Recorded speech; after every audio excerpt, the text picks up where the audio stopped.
Hello, good morning, good afternoon, wherever you're at in the world. Thank you for tuning in. Sorry for the late arrival. I was just trying to set a couple things up in the background to try and get this streaming going to the old Facebook groups again, and I'm baffled.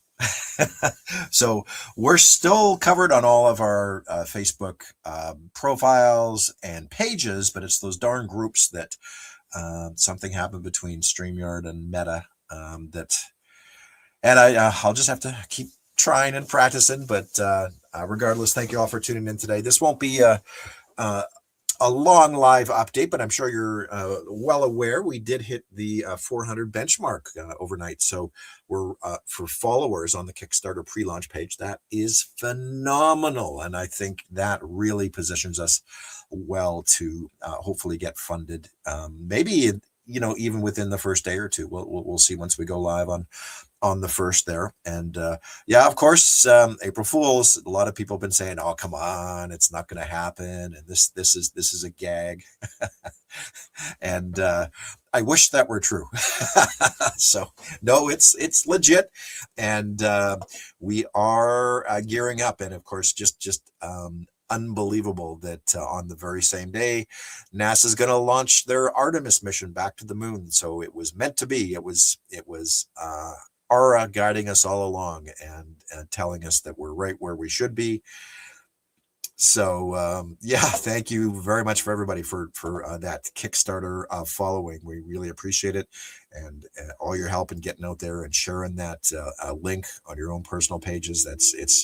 It's really compounded, and I think we're gonna knock it out of the park, or off of the out of the lunar horizon or something.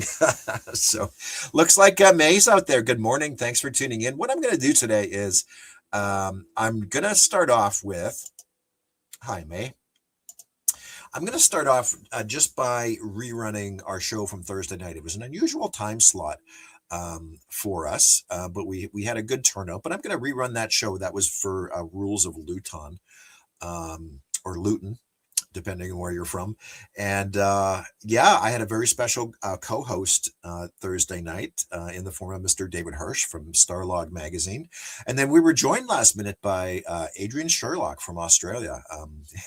And we were just sort of scrambling for a last minute guest, and Adrian chimed in, and it was 9:30 in the morning for him. So we had a really good talk, and the two of them, I was a little more tied up and focused with the behind the scenes, but the two of them just had some wonderful conversation regarding all things space and rules of Luton and U2, and so it was great. So I'm going to rerun that within this broadcast today, and of course I just want to keep that little ticker running along the bottom for anybody tuning in live. That yeah, we are gearing up, and looks like Andy's out there. Hello, Andy. How you doing, my friend? Yeah, we're gonna be talking very soon. I also did want to update everybody out there as well that, of course, we're gonna have a couple of broadcasts, 2 or 3 broadcasts coming up in the next few days to be watching out for. We haven't really finalized the times yet, but we're actually, if it all plays out and pans out nicely, we're actually going to have 2 broadcasts on Tuesday evening. So we're going to have an earlier one, which will, if all goes as planned, will be our next segment regarding Mark of Arcanon. And then beyond that, we might have a later live stream with a couple of different guests to do with Brian the Brain. And of course, I sort of had this planned all along that we wanted to do something the evening before the Kickstarter launch. And then on top of that, I'll probably just go live myself on the first, and maybe try and center that actually around maybe watching the launch together or something. I'll see if I can stream in a feed from NASA or something, and maybe we could all watch along on the first as the Kickstarter launches, and then the Artemis mission gets off the pad as well. So we wish everybody all the best, of course. So yes, an exciting few days.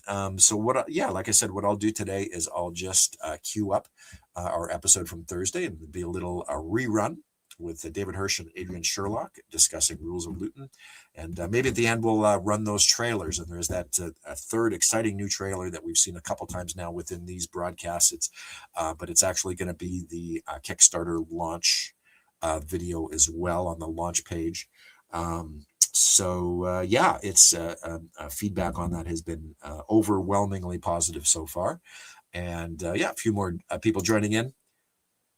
Ed 1808, hello and welcome. I don't recognize your name. You may be a new follower to the channel and to the pages here surrounding Return to Moonbase Alpha. So thank you for joining in and saying hello. So yeah, give me a second and I'll queue up behind the scenes then our Thursday episode.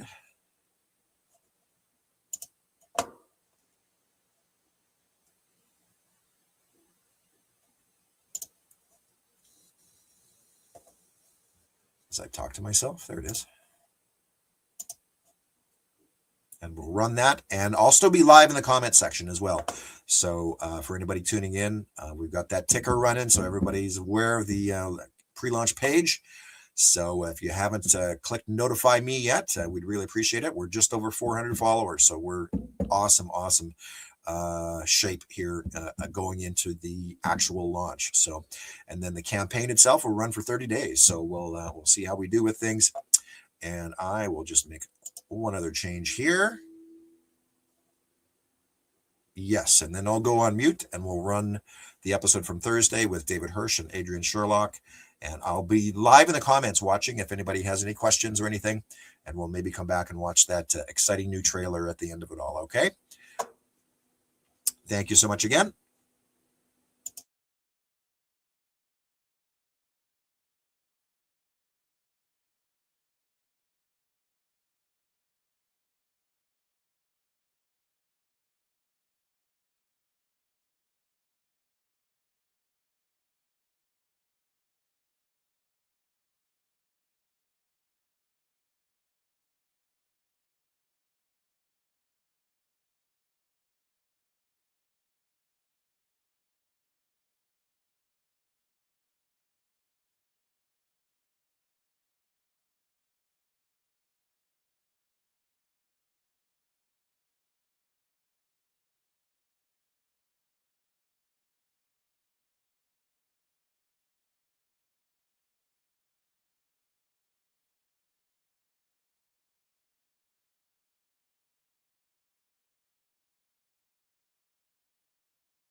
Ah. Aha! Hello, David. Hello. Hi, welcome to our stream, and Yeah, nice to see you. Uh, and you? Thank you. I really appreciate everything, and especially for last minute filling in as my special co-host today. Sure, Yeah, sure. yeah. So this is going to be a lot of fun. We're back with Space Yeah. 1999. This episode, we are well into year two by now, David, and this will be interesting because I know we had you on for a year one segment, but this will be your first year two, so it'd be just fascinating to sort of get your insight on maybe some of the changes and the overall dynamic of year two versus year one, things like that. Yeah. Yep, for sure. And for everybody else out there today, this is sort of an unusual time slot, number one. And we're just, I was sort of behind the scenes experimenting with a couple of things to try and get streaming into some of those Facebook groups again. They sort of took that ability away from us. We can still stream to pages, but groups, they've made it a little more difficult. And I couldn't actually get the streaming software hooked up tonight for some reason, but we're still in all the pages, so we'll be good. But along with everything else tonight, I'd just like to quickly introduce. We do have a special guest that's come on board last minute here, and this is Mr. Adrian Sherlock, all the way from down under in Australia. So we'll say hello to Adrian. Hello there. Hello there. Adrian. We're global today. We are. We're encircling the Earth. Yes. Yeah. Yes, definitely. So, welcome to Space 1999. This is your first segment, Adrian, and this is actually our first time that we've ever actually spoken, I believe. I've seen you, of course, on the interwebs for many, many years now and followed your work with your books and things like that, but it's nice to meet in person. Oh, thanks very much, Warren. It's a pleasure to be here and great to have a chance to talk to both of you, in fact, because, obviously I'm really a big fan of what you're doing. And David, of course, I've followed your work for many long years. So Thank you. Thank you. It's an honor to meet you as well. Thank you. David's work, of course, going many, many years back in time. With many moons ago. We're going to make him feel old if we keep saying many. The old Starlog. Too late. I was going to say Starlog magazine. Let's put it in perspective. Starlog started in what, 1976? 76. Yeah. 76. And I joined in, 75 when the first issue came out. Yeah. Because they were quarterly originally. Yeah. So I think it was 75. And I joined them in the summer of 77. So my first issue was number 7, which had the Eagle blueprints. That's how they got me in. They, Bob Mandel at ITC New York, recommended that I could consult on the Eagle blueprints. And from that, I got a summer job, and that went on for another 5.5 years. So. Wow. Amazing. Yeah. Well, it was such we've talked about this before, but it was such a go-to back in the day, but pre-internet, pre message board and that was our only resource, our only archive to keep up to date on what was happening in the science fiction world. Yeah. All the things that we were doing, like the episode guides, were like, now you just go onto Internet Movie Database and it's there.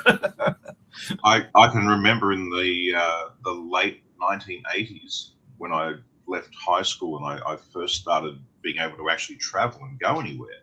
The first thing I did was take a trip on the train from Geelong, where I live, to the city of Melbourne, Australia. So I had to take a whole train trip and walk several city blocks in a city I wasn't really familiar with to go to a specialist bookstore where I could order the Starlog episode guide book, so I could get an episode guide on UFO, because to Space 1999, because I'd become a big fan of that series, and I didn't even know there was 26 episodes. I didn't know how many episodes. I didn't know the episode titles. You just accessing that information is child's play now, but at that time it was the lengths you had to go to. You had to I traveled to another city and had to order a book from the States and then go for a second trip a few months later when it arrived. Yeah. They call me at my house and say, your book's arrived from America, take another train trip in from one city to another, to buy this. And now we just go on Amazon and get it. Yeah. So, I mean, here I am now self-publishing on Amazon. But yeah, when I think of the elaborate lengths, that if you were a fan, we had to go to such lengths in those days to just get information about a show we like. And that was just an episode guide. That wasn't even it wasn't even analytical or reviews or anything like, when I'm writing a book, I try and mix plot description with some sort of analysis and review and background information, all this kind of research I do. I was bending over backwards just to get a book that just told me what the hell happened in the episodes. It's crazy how far we've come. Well, I mean, that's how I got into the business in the first place. I was taking a film studies class in my first year of college, and I wanted to write a paper on Jerry and Sylvia Anderson because that was the stuff that I knew the best. But you couldn't get any information on them, and I just basically, screwed up my courage one day and went into Manhattan to ITC and just hoped that somebody could help me out. And I just lucked out. And they loaded me up all kinds of, episode guides and sales material. When we think of how the world was at that time, it's so easy for people nowadays to look back on something like, here's a Space 1999 episode that's got some talking trees or something, and they're going to say this looks cheesy or this looks ridiculous, or how did they come up with this idea, and just sort of ridicule it. But when we think, the situation people were in back then, they weren't inundated with science fiction ideas from left, right, and center like we are nowadays. Most people had never even heard of a story arc or anything in those days. So, it's often remarkable to think they even managed to pull off such generally high quality productions with what they had to work with at the time. Yeah. We take a lot for granted now. Well, considering the difficulties they ran into in the year 2 production line compared to year 1. Year 1, you had, months, a year and a half to produce that show. Here they were trying to get the show on the air within 8 months, which was unheard of in England at the time. Yeah, the British unions meant that it took twice as long really to make something as it did in the States. Yeah, that's why we ended up with double up episodes and stuff like this one. You'd get people from the States would write a comment on YouTube and say, "Oh, can you believe they only made 48 episodes of this show?" But I'm like, yeah, but that's the equivalent of making about 100 in America, because of the pace that the unions made them work at. You had unions that wanted a 45-minute tea break and would knock off at 5 o'clock or something. Right. Whereas in the States, they'd work all night if they had to get it. And they worked into the weekends too, which they never did really in England. So there's been some interesting stories I've noticed in recent years where they've spoken to the British cast and crew where they had to have an American star come over. And I guess this probably applied to Martin Landau and Barbara Bain as well.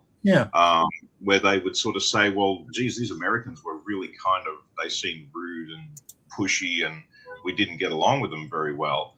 And I've often thought, well, maybe that's a culture clash because they'd come from a system where they were used to getting things done very productively, very quickly. And here the unions have got them moving at a snail's pace, and maybe it was a lot of frustration building up, or things like that. So I mean, I was in England in the 90s, staying with Martin Bauer and his family down in Wareham, and we were in a pub one night, and people came up and were talking to me and asking me, why is life here so hard right now compared to the States? And the best answer I could give them was probably because in the States, we don't, worry about what other people think. We push through to get things done, which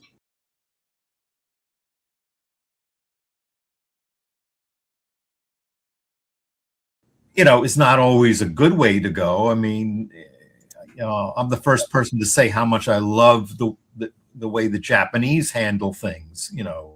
the way everyone does their best job possible and nobody stands around and expects, a pat on the back from everybody. But it's a culture thing. I mean, the English are used to doing things a particular way. The Italians do things a particular way, and so forth. It's only right and wrong if you are used to working a different way. And the quality of the filmmaking is, in England is superb just as much as it is in America. It's just a different way of life. And maybe it's a better way sometimes. Maybe people are less stressed out. Yeah, I as a young man, I was almost kind of crippled by this belief in, because Australia had a culture, I guess, very related to the one in the UK. Mm-hmm. And it was very much a sort of an almost socialist kind of idea that, the government will take care of you, and if you can't get a job, you'll be on welfare, and there's socialized medicine, and so the system sort of looks after you, but that's very pacifying. You end up a very passive human being, sort of reliant on. And so if I had problems as a young man, I would buy into this idea of sitting around kind of complaining, saying, well, why doesn't the government do something? Or why doesn't society change? Or when are they going to fix this, fix that? And then my life will be okay. And one day I listened to a guy from Canada, and he'd done this seminar based on this idea of, well, take responsibility on yourself. And this was like an alien concept to me. Nobody had ever explained this to me before, but I started to realize this is the fundamental thing about America.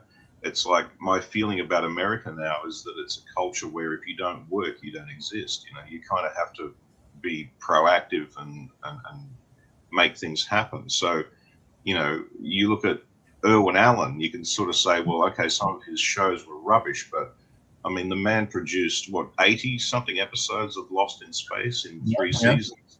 Yeah. Whereas, you know what I mean? He Jonathan Harris famously said to Irwin Allen, we finish an episode in the middle of the day, and the director with the script for the next episode is waiting off stage. He walks onto the set, and we start filming the next one straight away. Can't we have the rest of the day off? Irwin Allen just said to him, this is what we're paying you for. Keep working. It was like a conveyor belt, but the man just believed in. TV back then was crazy because they had shows on every week. I mean, the first season of Lost in Space was, I think, over 30 episodes. Yeah. He would make 30 episodes a year. I look at Space 1999 and think, couldn't you have done another 6? Season 1 was so good, couldn't we have just had half a dozen more? Well, I think that was all due to the budget. I think it's how they budgeted to fit in the 24 episodes, and even that was stretching the money. But this, what you're mentioning, guys, is this cultural difference, and when we talk about year 2 versus year 1 from a production standpoint, this lends very much into who Freddie Freiberger was, right? Mm-hmm. He really brought the American sensibility across. Yes, hired to do a job. They wanted content, and he was boom, boom, boom. And the funny thing is, when we did, Rob Wood and I did the book with Chris Penfold, even you wouldn't imagine at the leisurely pace they did series 1 that it would be this giant eating machine for scripts that you constantly had to hammer out scripts. But now imagine the pace for year 2 when they were, even producing 2 episodes simultaneously. And for good or bad, they had to have a script ready to shoot. Yeah. So that's why we have a more unevenness in the episodes. Yeah. I mean, I've got some, criticisms of year 2, obviously, as I think we all do. Yeah.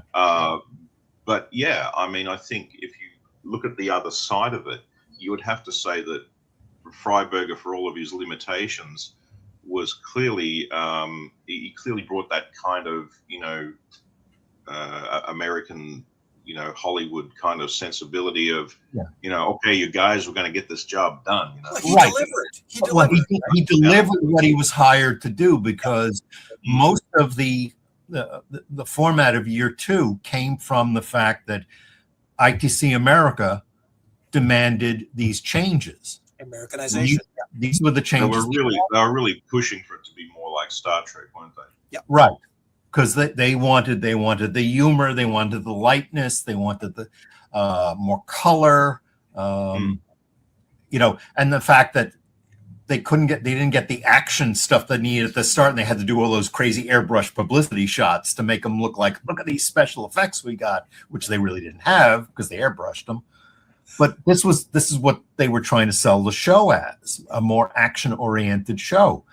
The fact that we've got episodes that really do stand up very well, is a testament to the writers, and sometimes it's just how things turn out.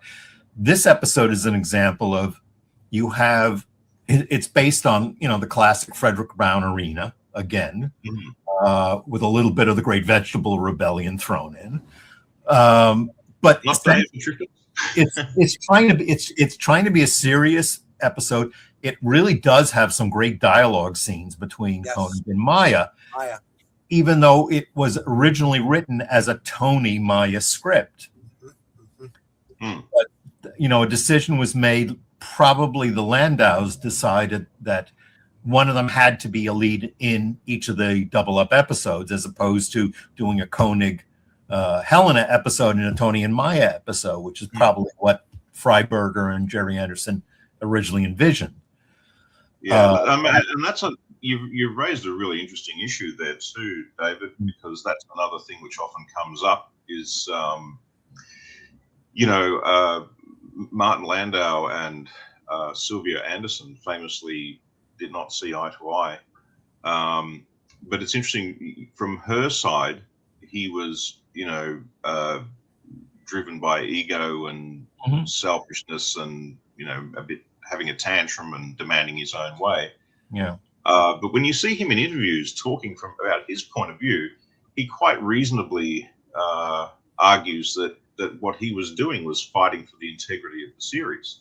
If you didn't have your viewer able to latch onto a consistent set of main characters each week, then you weren't going to get that audience loyalty that they were looking for. Right. I mean, he was a big science fiction fan, because he used to call me at Starlog and ask for recommendations for books to read, because he devoured science fiction novels. He loved them.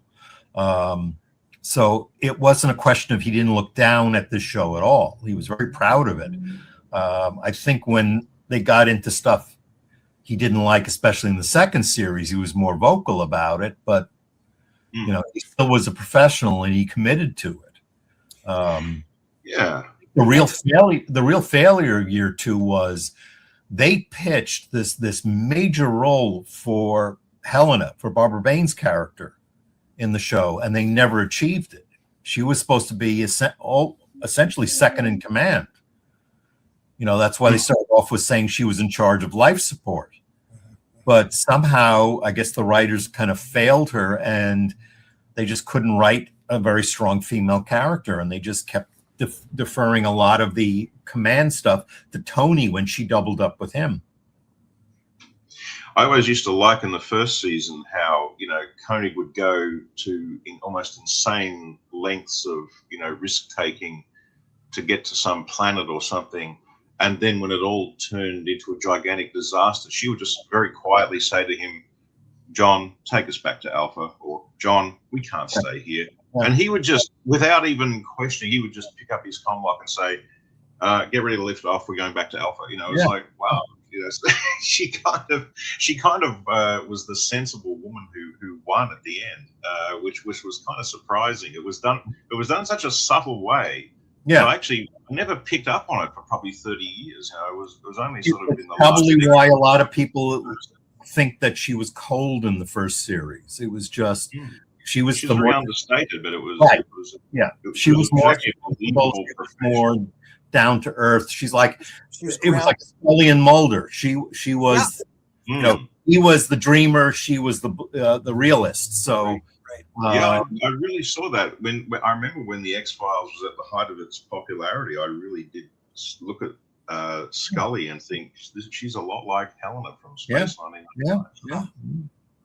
Very interesting. Very interesting. Fellas, I'm not sure if, well, David, you probably realize, because I sort of discovered this going through some of Martin's documents, you know, the binders that we got and everything that you used for your books with Bob there. But not a lot of people actually realize, I mentioned this a couple of weeks ago, that Freddie was actually considered to be the producer of Year One.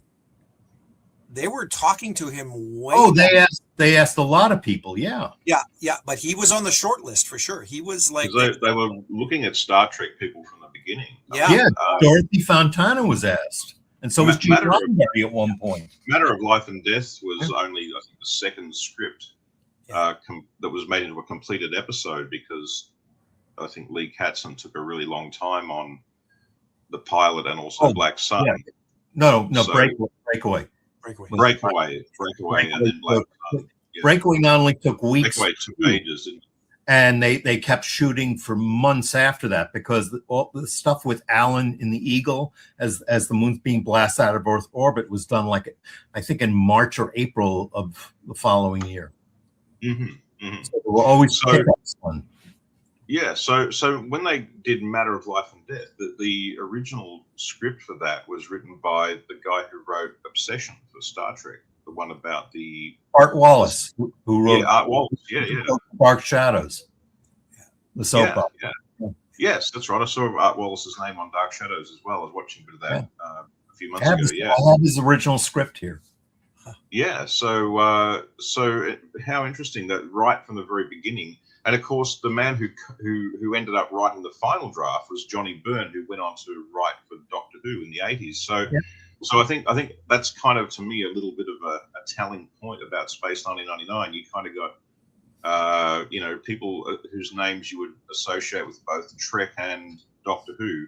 Well, Belak, who was brought in as the original story editor for the show after, well, actually, Chris Penfold was, but they wanted an American, so they brought in George Belak, and Chris was his assistant. George brought in all these New York writers that he knew, Art Wallace, a bunch of other people. There were a lot of scripts that were never made or were actually written by other authors for the actual screen. But Johnny Byrne was brought in, and that was his test, essentially. What can you do with this over a weekend? And if he had the script ready to go, and they said, great, you're hired. You're going to work on the show with us. And that was after they let George Belak go before they even started shooting Breakaway, because he and Jerry Anderson just didn't see eye to eye as to where they wanted the show to go. Yeah, Jerry wanted his, I guess, standard style of, Moonbase Alpha would be kind of like Shadow Headquarters or, Tracy Island, but that's just an even. Yeah, in the original Jerry and Sylvia Anderson draft script for the half-hour version, it's a very militaristic base like Shadow, because that's what the show came from. It was originally UFO series too. Yeah. So I remember reading that George Belak wanted, once they left orbit, everyone to be kind of at each other's throats, like in Lifeboat or something, like let us off this moon, let's get back to work. There was going to be a lot of internal tension. And that shows up in a lot of the early scripts. There was one episode that we had in our book that was never filmed. And it had to do with this planet where there was one group that were complete idiots and these other ones that were very militaristic. And the Alpha people weren't very nice either. And I think they wanted to reduce that a little. Which it kind of worked. I really didn't think we needed to see unlikable people every week, because then you wouldn't. Yeah, I think the interesting thing about both UFO and Space 1999, and it's probably one of the reasons why the shows are still so popular all these years later, is that a lot of the dark sort of implications of the scenarios which the shows are built on kind of bubble away there under the surface as a subtext underneath the sort of the fact that the people still act very kind of professional, almost like they're falling back on professional roles and routine as a coping mechanism or a way of moving ahead with the situation. Oh, yes. But there's this very dark sort of subtext to both of those shows, and even in season 2, you know, with Freddie trying to lighten it up, it kind of it's almost like when you do black comedy, you know what I mean, or dark satire. You know, the more you try and lighten up a dark situation, the more it just sort of highlights how dark things are. I mean, even a ridiculous sort of attempt at when they try to do a comedy episode like Brian the Brain or the Tabor. Brian and the Tabor are both, they're kind of sickos, you know, they're kind of really twisted, psycho kind of characters. You know what I mean? They've brought on to make it, oh, we're going to have a fun one this week. We're going to try a little bit of comedy on this show. We're going to have a funny episode. And it's like, you get to the end and go, hang on, he wanted like Koenig to sell Maya to him, like this is like trafficking. He wanted to traffic a human to him or traffic a woman to him. You know, this guy's a piece of dirt here. You know, he's a low life. You know, and Brian, you know, slaughtered his creators. He's a robot. He's an AI who slaughtered his creators. So he comes on all funny and jokes like he's trying to be Jerry Lewis in outer space, but underneath he's this twisted lunatic who murdered everyone. Like it's like a newborn child. This AI, the child that murdered its parents. You know, it's homicidal maniac computer. You know, so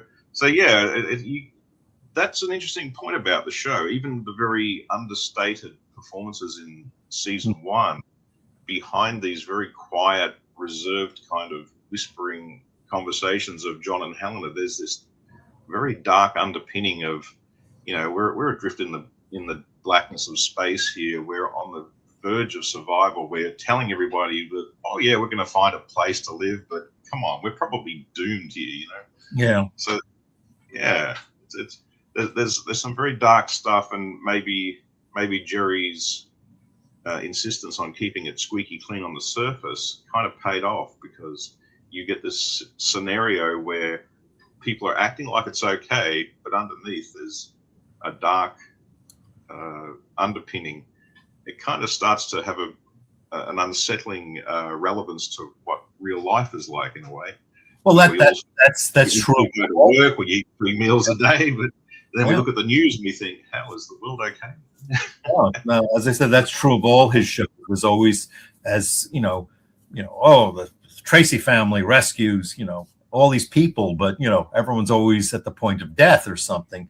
Or Captain Scarlet with all the great colorful costumes and neat gadgets, and yet they're still dealing with aliens that kill people randomly and resurrect them as zombies. I recently had an interesting thought about Captain Scarlet, that it's kind of Thunderbirds tipped on its head, because in Thunderbirds, you're a likable person, a regular Joe. You get into some trouble, you send out a radio message, and international rescue comes and saves you. Save the day. Captain Scarlet, you're a nice, likable, regular Joe. You get into some trouble, no one saves you. You actually die. Then you get brought back to life as a zombie by aliens, and then the people like international rescue show up, but instead of saving you, they just kill you all over again. Right? They blow you to smithereens. It's like it's a really nasty turning of Thunderbirds on its like an inversion of it. Even the original concept that the Andersons came up with for Space 99 was dark, because they were focusing on the theory that having the humans thrust out into space, they weren't explorers. They were essentially the virus that was going to contaminate the purity of the universe. Yeah, I mean that comes up in War Games too. Right. Right. You can sort of see all of those sort of ideas about war and it's such a War Games, and it's also in the Missing Link episode. Yeah. This idea of a world without fear. Yeah. When that contains some of the best dialogue, I would argue, in the entire series, where when is it Peter Cushing's daughter says, look, there are wonders out there, beyond your imagination. All the good things you've ever wanted on earth, I offer you, a world without fear. Yeah. And that image, Helena says it in War Games. It's reminiscent of that same fear, very strange, beautiful. We've lost even this episode has some wonderful dialogue, because there's the whole thing where Conan's talking about his first wife and her dying in this world war, and then Maya says people fought people because they were different. Well, that's disgusting. Yeah. That was a great scene. In the beginning of Rules of Luton, and we're finally getting to the episode. Yay! Yay! In a roundabout way. Please, you're getting rested. We got there. We got there in the end. There's this part where she says, "Do we have to kill them?" And he says, "Maya, yes, in order if we want to survive." At the very end, when he finally overpowers the alien, he looks over at Maya and she shakes her head like no, and that's when Koenig goes into his rant and yells, "No, I will not kill," And they're like, kill the criminal who committed murder on Luton. He says, and he really lets them have a piece of his mind and says, "No, you are the criminals. You would like to see things die. You'd like to see everything here die, to satisfy your lust for blood." And they're like, "Okay, you can go now." You could have stopped us. You could have prevented all this. You deliberately, let this happen. Okay, you can leave now. Close the seeds of revolution. Yes. Yeah. I've never seen angry plants get pissed off before. Yeah. There we are. Considering if you just forget the fact that the idea of talking trees is kind of silly. It's a beautifully photographed episode because it takes place almost completely outside. It's all on location. It's Pinewood. On location, they went to trouble to build a dinosaur graveyard. Directed by Val Guest, the man who shot the two Hammer Quatermass movies with Brian Donlevy, the first two Quatermass movies. Yeah, this was a top director, and this was at Black Park Lake.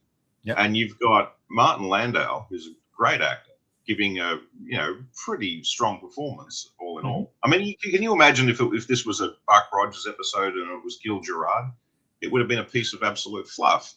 But Martin Landau, he plays the pain and suffering he goes through in this episode. Yeah.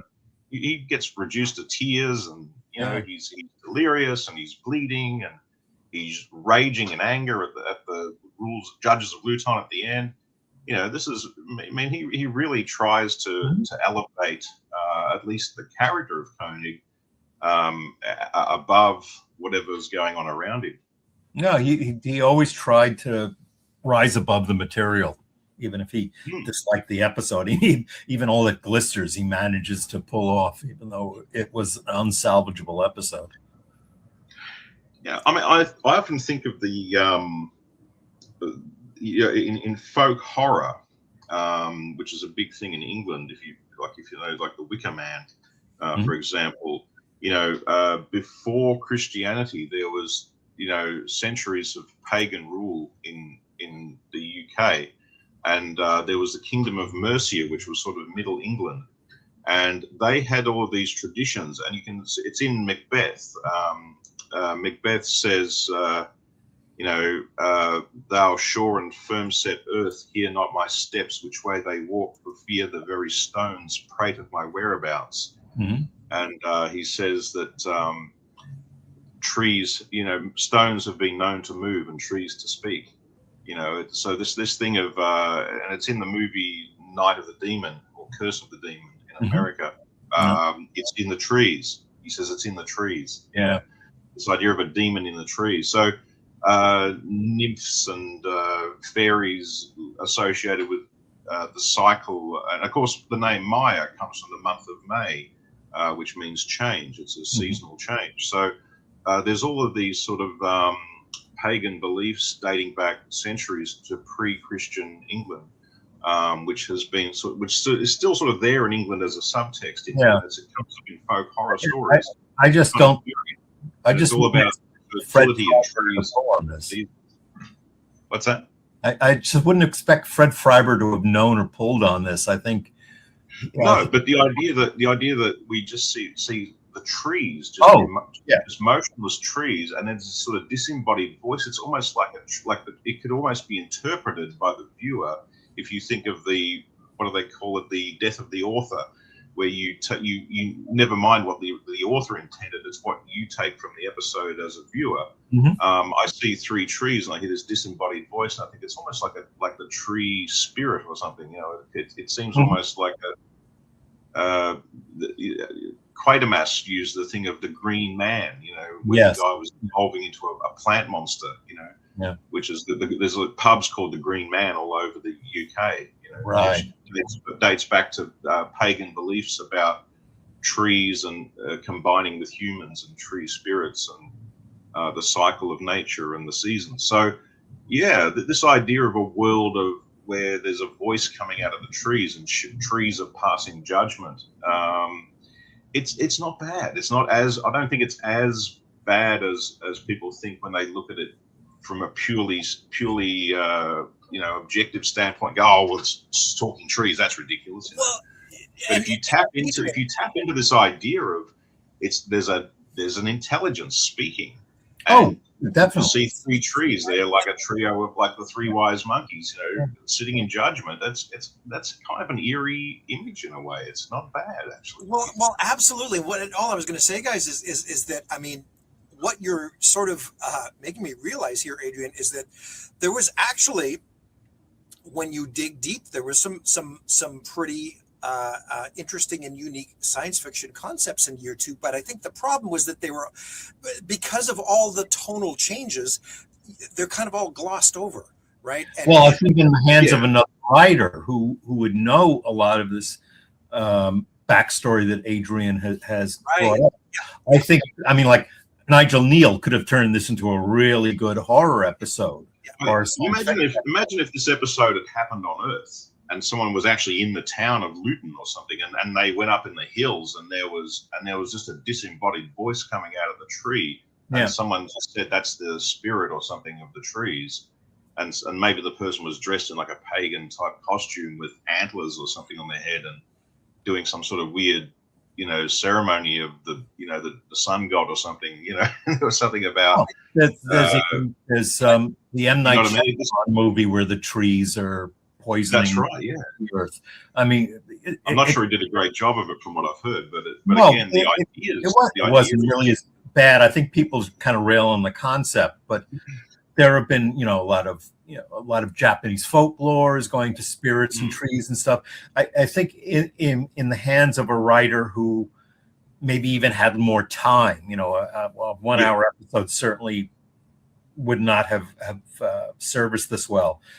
You could have made something even better about it. I think, you know, Fred just started off with the concept of taking Arena again, because everyone else has used Arena. It was used in Blake 7. It was used in Buck Rogers. It was used in an Outer Limits episode.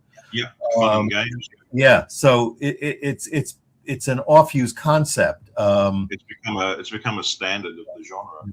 It's a trope. Yeah.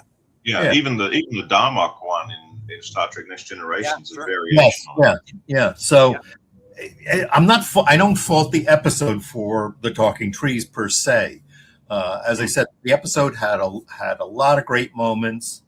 It probably, I think, in my mind, would have worked better had it been a Tony Maya episode or John and Helena episode.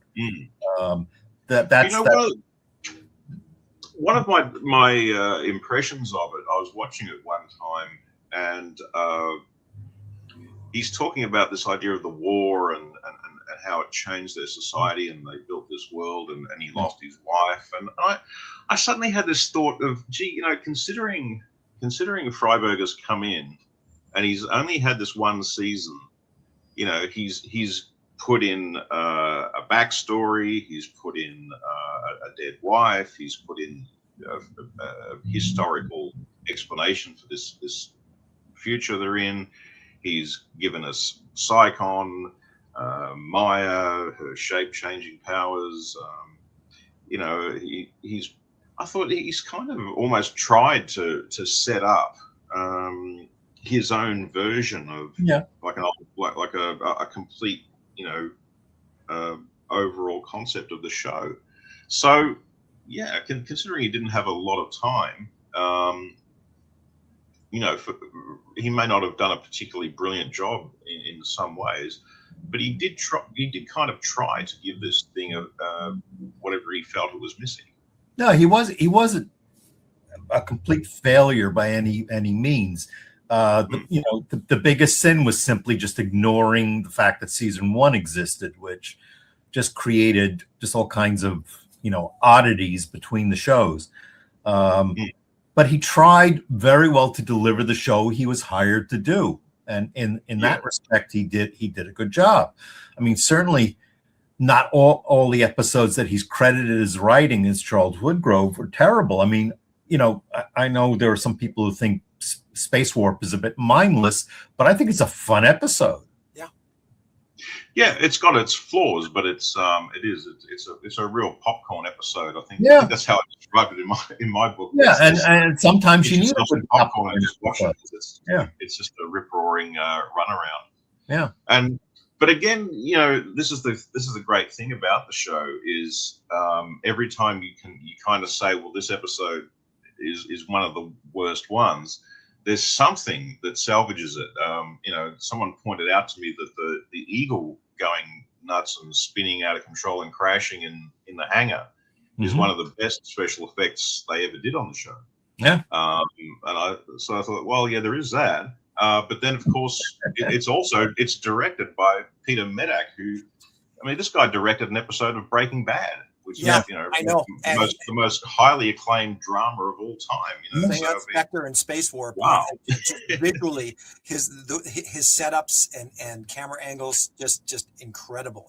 Yeah, there's a scene of Tony Ossoba and a couple of the other guards, might be Pierre or one of them, in their purple sleeves going along the corridor, and the camera seems to be rolling along at floor level, looking up at him, making this corridor look huge. And he's just got some amazing wide angle shots and very wide lenses and things he used to make the base look bigger and make the which it wasn't in the second for year 2. That was an achievement. I mean, sometimes the smaller base added to the claustrophobia, which worked. It's just that, nowadays when we sit and watch 4 or 5 episodes in one sitting, you suddenly realize, we're in the same corridor, we're going to the same room, which you weren't meant to do originally, but it's the different strengths between that. That's why I always think of year 2 as sort of the reimagined new series. It sort of stands alone on its own, because it really doesn't offer any tie into the first season. Because it was almost a soft reboot. It was. Well, oddly enough, it was actually in Starlog. I read comments from, it must have been Jerry or Abe Mandel or someone. There was something in there, and it was an explanation about season 2, and it said the reason they moved underground was because they realized they were vulnerable in space. Yeah. And so after reading that, I just thought, okay, so this is a few years later and things have changed, and so it was kind of like, when the comparison I would make would be the first 3 years of Tom Baker Doctor Who, which was gothic horror, very high quality, very atmospheric and scary. Behind the sofa, watching the scary stuff was kind Holy smokes, guys. Hey, oh wow, Anton Phillips! I chatted with Anton. Thought he would want to join us. Hasn't he heard enough about me? Hello, Anton. Lovely to see you again. So it was kind of like season 1. If you think of Force of Life or the Troubled Spirit, or the Dragon's Domain, you were scared of Bridget as a kid behind the sofa, kind of like the gothic horror era of Doctor Who. But then if you look at Tom Baker, they wanted to tone down the horror. Tone down this horror, bring up more humor. And so you then got 3 seasons where it was kind of lighthearted, and Douglas Adams came in and you got a space pirate captain who was literally, he was a robot pirate, and he had a robot parrot, and they had to cut lines out of the script that was pieces of silicate, and so I feel like season 2 was kind of like that. It was like it was like they got told to amp up the humor and that definitely was what he was supposed to do. And essentially, Jerry took a back seat, and he just was, production as far as, making sure the effects were done in time and everything. And it was Fred really running the show. Yeah, I think it's kind of a pity in a way that he was less involved, because I think, if you listen to Sylvia, she said you had to kind of fight for that realism. She said she would have meetings with the writers and sort of say to them, yeah, that's a great idea, but it's not believable, or you've got to keep it believable, keep it realistic. You've got to keep it so that the audience can buy it. And she commented, I don't know how much she actually watched of season 2, but she said that she suspected that Fred Freiberger would go with a good idea, even if it wasn't particularly believable or convincing or realistic. It was just, I've got an idea, let's do this. Well, because it looks good on screen. They had to have monsters, which is what they really want. They wanted, the guys in the gorilla suits. Yeah, well, that's right. There's 3 monster runarounds. Right. This is what the American producers wanted, because back then, this is what people like Abe Mandel thought science fiction was. Pulp adventures. That's all they knew from. That's why shows back then you didn't get too many serious science fiction shows, because you were selling it to people who looked at science fiction as something for the kids. Yeah, I mean, honestly, I do feel now that we have gone to the other extreme. Yeah, I do kind of miss a lot of the the simple self-contained stories, the characters who aren't talking about their feelings or their personal life continually while they're trying to do their job. I kind of feel like we've swung so far in the opposite direction, but it's actually made me look back on a lot of the shows from the 60s and 70s and say, there was a lot we didn't appreciate at the time, how good we had it, because a lot of those shows were great. There was still things of interest there, but it was kept in check a little bit. It was never out of hand. It never overwhelmed the entertainment. It was often just a subtext with a hint here and a hint there. Yeah, well, the character drama was added to flesh out the plot. Now it's the character drama, and then they try and find a way to shoehorn a plot around it. Hey, guys, I just want to mention real quick, Anton, if you're still out there, it looks like you were maybe trying to join in. So I've actually just sent you a link via email. If you're still around and still wanted to join us, you're more than welcome. Oh, it would be lovely to talk to Anton Phillips on the show, wouldn't it? Yeah. Anton made a really interesting comment, I thought, when I saw him talking on Facebook, which was that sometimes the second season looked cheap, whereas he said in the first season it never looked cheap. The first season was based on 1999. I mean, now that you watch the show on Blu-ray, you could see that even the sets looked scuffed. I mean, I always thought that the reason they had these sticker labels all over the place was to cover the cracks in the wall. Instead of repairing. I actually did a what's that? You can do that thing where you look online and ask what money at a particular time would be inflationarily adjusted. So Space 1999's budget, inflationarily adjusted to now, came out at I think it was $98 million. So I guess with 48 episodes, it's about $2 million an episode. But that's a lot less money for the series. The salaries for the production personnel from year one. Everyone got a pay boost. That's also why a lot of people like Brian Johnson and stuff were in the main title, in the episode main titles, because that was part of the deal to, you know, give them a sort of bump in recognition, as well as giving them a bump in salary. But you know, with all the salary, and they had less production time, less money for a budget, so they had to find ways to cut corners. Yeah, I think that there was an inflation situation in the late '70s in the UK, Yes. Which affected Doctor Who. I remember very badly. Mm-hmm. I remember it was the Tom Baker story Underworld was all done with chroma key. They blue screen actors onto miniature caves and things. It looked terrible, but they were supposed to go on location and they couldn't.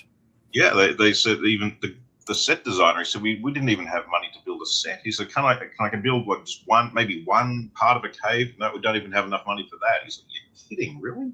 So when it was all over, apparently the producers said to the director, I'll get you to do something easier next time, like a remake of Ben-Hur. You know?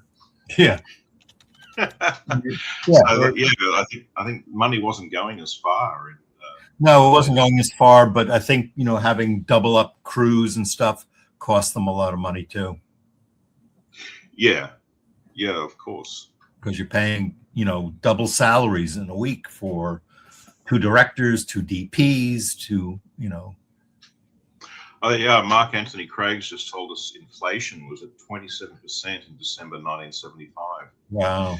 Yeah, so imagine, you know, Fred Freiberger's trying to do Space 1999 season 2, and then of course you've got, you know, Philip Hinchcliffe's replacement was Graham Williams on Doctor Who. You know, so these guys are trying to do TV that looks, you know, like cinema level production. They're trying to do big sprawling stories of other planets and outer space. Yeah. And money's just not going where it was going just a couple of years earlier. So yeah, I guess it must have been quite a tricky thing.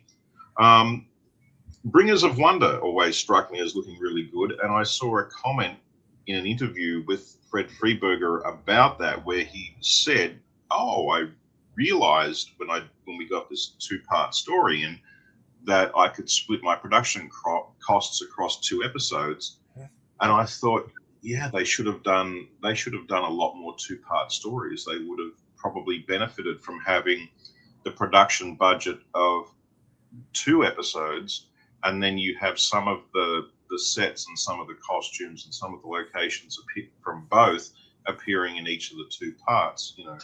Well, the difficulty with doing that is when ITC syndicates a show, they have to make prints for the number of stations running it, and if you have 2-part episode, they have to have more prints available, because then the station's going to need the second episode right away. Whereas, especially in the first season, the show was jumbled up all over the place. Some places went breakaway to War Games, other places went breakaway to Dragon's Domain or breakaway to another episode, because everything after the first episode was just, you know, they print up maybe half the amount of prints they had for breakaway. Even less. Yeah, I remember hearing that they avoided doing 2-parters because of syndication. Yeah, that's right. Yeah, but with year 2, because they were so close, I mean, it's not like it was during the 80s when they were doing like Star Trek The Next Generation, and Paramount would send the episodes by satellite to the stations. And they downloaded, so they never had to make prints. The station would just record the broadcast on videotape and then play it back. Yeah, so you know, I think when you look at Rules of Luton and you know, the beta cloud, you know, I've sometimes thought, well, you know, why not have, you know, if you're going to have a monster runaround, why just have one monster runaround, but make it a 2-parter rather than doing 2 separate ones? You know, have maybe someone goes down to a planet and there's a bunch of monsters down there chasing people around, and then in part 2 they get back to the base, but one of them comes back to the base, and then they have to deal with it on the base. And you know, it's something like that. You know, split it. I mean, there are things that could have been done. I mean, you know, And there were advantages when they did Bringers of Wonder. They were able to build actually a brand new set and corridor for the records lab, which was a completely, I don't even think that was in the same stage, because they had to do the fire effect. And I think they just managed to build a richer, more involving narrative than you can if you're trying to do that type of story. Yeah, we have more time for character development too in a story like that. But well, you're right, David. Not only the corridor in part one, but then the whole monitoring station in which was the biggest set I think they ever built. Yeah, that was your one. That looked fantastic. Yeah, really, that looked epic. Yeah. It really gave it an epic feel. Yeah. So that's an advantage, but it was also a budget saver, because I remember Jerry Anderson telling me the story that Fred Freiberger had dreams of a giant moon buggy battle on the lunar surface, and he had to keep reminding Freiberger, we got one moon buggy. That's it. One. We can't do. You wanted like a Starsky and Hutch episode. Something like that. It was like it would have looked really ridiculous, you know. So did that get rolled over into the aforementioned space warp, where it was a battle between the moon buggy and the creature? Probably. You know, you don't waste an idea. That's the worst. That's the worst scene in the whole of Space 1999. I think everything that can go wrong went wrong in that scene. I think the door that blew up, you could see it was styrofoam. I think Alan's helmet came open. The creature was clearly the one from the Beta Cloud wearing a giant wig.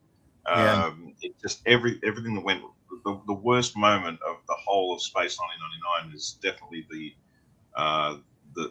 the moon buggy chasing the monster on the moon surface in the Didn't some of the moon surface itself sort of get kicked up, or it was like almost like a fabric of some kind? And as the moon buggy is doing the roll on the rock, it retained its dignity. Yeah. But the set of the moon retained its dignity, but I think everything else went wrong. And Derek Wadsworth, I loved him. He was a terrific guy, but doing the John Barry routine where you play action music against a slow moving scene didn't work there. Did not work. I mean, it just kind of made it more tedious. My feelings about Space Warp have definitely softened over the years. I appreciate it now as a fun run around. Yeah, there are other things about it that are great, and I mean that's why I used it when I did Cosmic Princess, because I thought it paired nicely with Metamorph as a Maya story. So it does have a lapse on the moon, unfortunately. Yeah. But still, out of 48 episodes, they did. If that was their worst, well. I don't think it was. I don't think it was their worst. No, I think the episode that disappointed me the most was Catacombs of the Moon, and that was always because before the episode aired, Bob Mandel wrote this press release for the episode about these Dali-esque visions, and he sold up what it was going to look like, and all we ended up with was a poster bed, the leftover moon mountain cutouts from outside Koenig's window, and fire sticks, and it was like, what? When I saw that on I didn't hear any of that, and I just saw it on free-to-air television on a cathode ray, and I saw this vision of a 4-poster bed with these sort of drapes and this woman there, and the guy trying to reach her, and he can't get to her because of a ring of fire. And it's outside of the moon. And it seemed kind of surreal. I don't like that. Yeah, but it just wasn't what they had promised me. Right. Yeah. Well, we've been joined by the man and the legend himself, and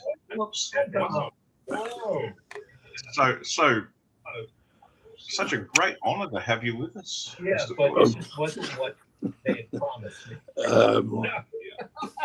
We've been joined by the man and the legend himself. I'm not so sure about the legend bit. Well, we'd like to pick you up, But hey, listen, you know what? My television broke down and the insurance company came and they've taken my television away. So I've been without television for the past 2 weeks Oh almost. no. Apparently, see- they have to get the spare part from Moonbase Alpha or some such thing. I told people that I thought The Rules of Luton was a really great episode, and the television people came around and confiscated my television, said that I was a silly man and I would not be allowed to watch television or say such silly things ever again. The TV police came and took mine away. Yeah. But anyway, I just thought, because I'm confined to my laptop and PC, and was doing the browsing thing, and there you were, and I thought, hey, I wonder if I could get in on this and just say hello. Hello. Wonderful. What Good to see you. incredible surprise. It's so nice to see you, and you're always welcome. You know that. Well, thank you very much. Thank you. How are you all anyway? Good. Wonderful. Oh, good. Yeah. I think we're all doing okay. Adrian's tuning in from Australia, and David Hirsch, you know Anton, and we do these little segments every once in a while. Usually Roy is my co-host, and he couldn't make it tonight. But All right. It's a lot of things going on the next week as well. I haven't really touched on this, but I'll towards the end of the segment, I'll get into some shout outs. But we're all really excited as well because we're planning to launch a Kickstarter for that Return to Moonbase Alpha project. Okay. If you recall, and you were so gracious with your time and helping us out with that first trailer there a couple of years ago. That narrates. I think it's very ambitious for you to ask me to say Dr. Matthias will be there. I'd be very pleased to be there, but I'm just pleased to see next week, really. Yeah, well, we're doing really well with the Kickstarter pre-launch. Actually, I've sort of had to take a crash course on all things crowdfunding the last month or so here. But according to numbers and metrics, like we're in a really good position going into the actual launch on April 1st. And no, for anybody out there, it's not an April Fool's joke. Hey, they say they're going to launch a rocket to the moon. And we just found out on And Sunday build a moon base. the actual NASA launch is the same day. I couldn't Yeah. believe it. I Can fell you off my believe seat. that? Yeah. So They want to orbit a woman around the moon for the first time. right. And then, And then they've announced they want to build a moon base. Yeah. So it's all coming true. Yeah. Crazy. Anton, how have you been? You're back home in the UK now? Yes, and You went away for a few months again. I was in the Canary Islands, where it's nice and sunny and warm at this time of year. Very nice. And then it got nice and warm over here for the past few days. And then yesterday, winter returned with hailstorms and hurricane force winds almost. So that got me looking again and thinking, nope, I got to go again. So I'm heading south once more to find the sun again early next month. Oh, good for you. Good stuff. How are you, Warren? Are you well? Yeah, well, very, very busy with everything going on. And of course, the other thing is you and I will certainly be in touch over the next few months, and we'll make some arrangements for you to also get up to Manchester in September, right? Yeah, good. And David, you're looking well. Thank you. You too. Good to see you. I hope you're having some decent weather over there. Today, It's been kind of bizarre in America. Yeah. Today's been a very warm day. But tomorrow, or I think Saturday, they said it's going to be freezing again. What part of America are you in, David? I'm in New York City. Okay. Oh, wow. New York. I love New York. Oh, it's so nice. Everybody's chiming in, Anton, saying hello and sending you well wishes. Okay. Well, listen, as I say, I was just passing by in the neighborhood, thought I'd drop in, say hello. Lovely to see you all. Lovely to see you. So I will now move on down the street. Okay. Oh, they have TV. We're honored to have you have a chance to say hello to you, Anton. Okay, lovely. I've lovely to loved see your you. acting Thank since you I was a very child. much. Thank you so much. Okay. We'll chat soon. Take care. Wow. How about Next time this TV breaks down. But I tell you what, fellas, for being somewhat of an unscripted episode, this was a really sort of off the cuff and unexpected, but in a wonderful way all around. And have we Sometimes really things been kinda work talking about the episode?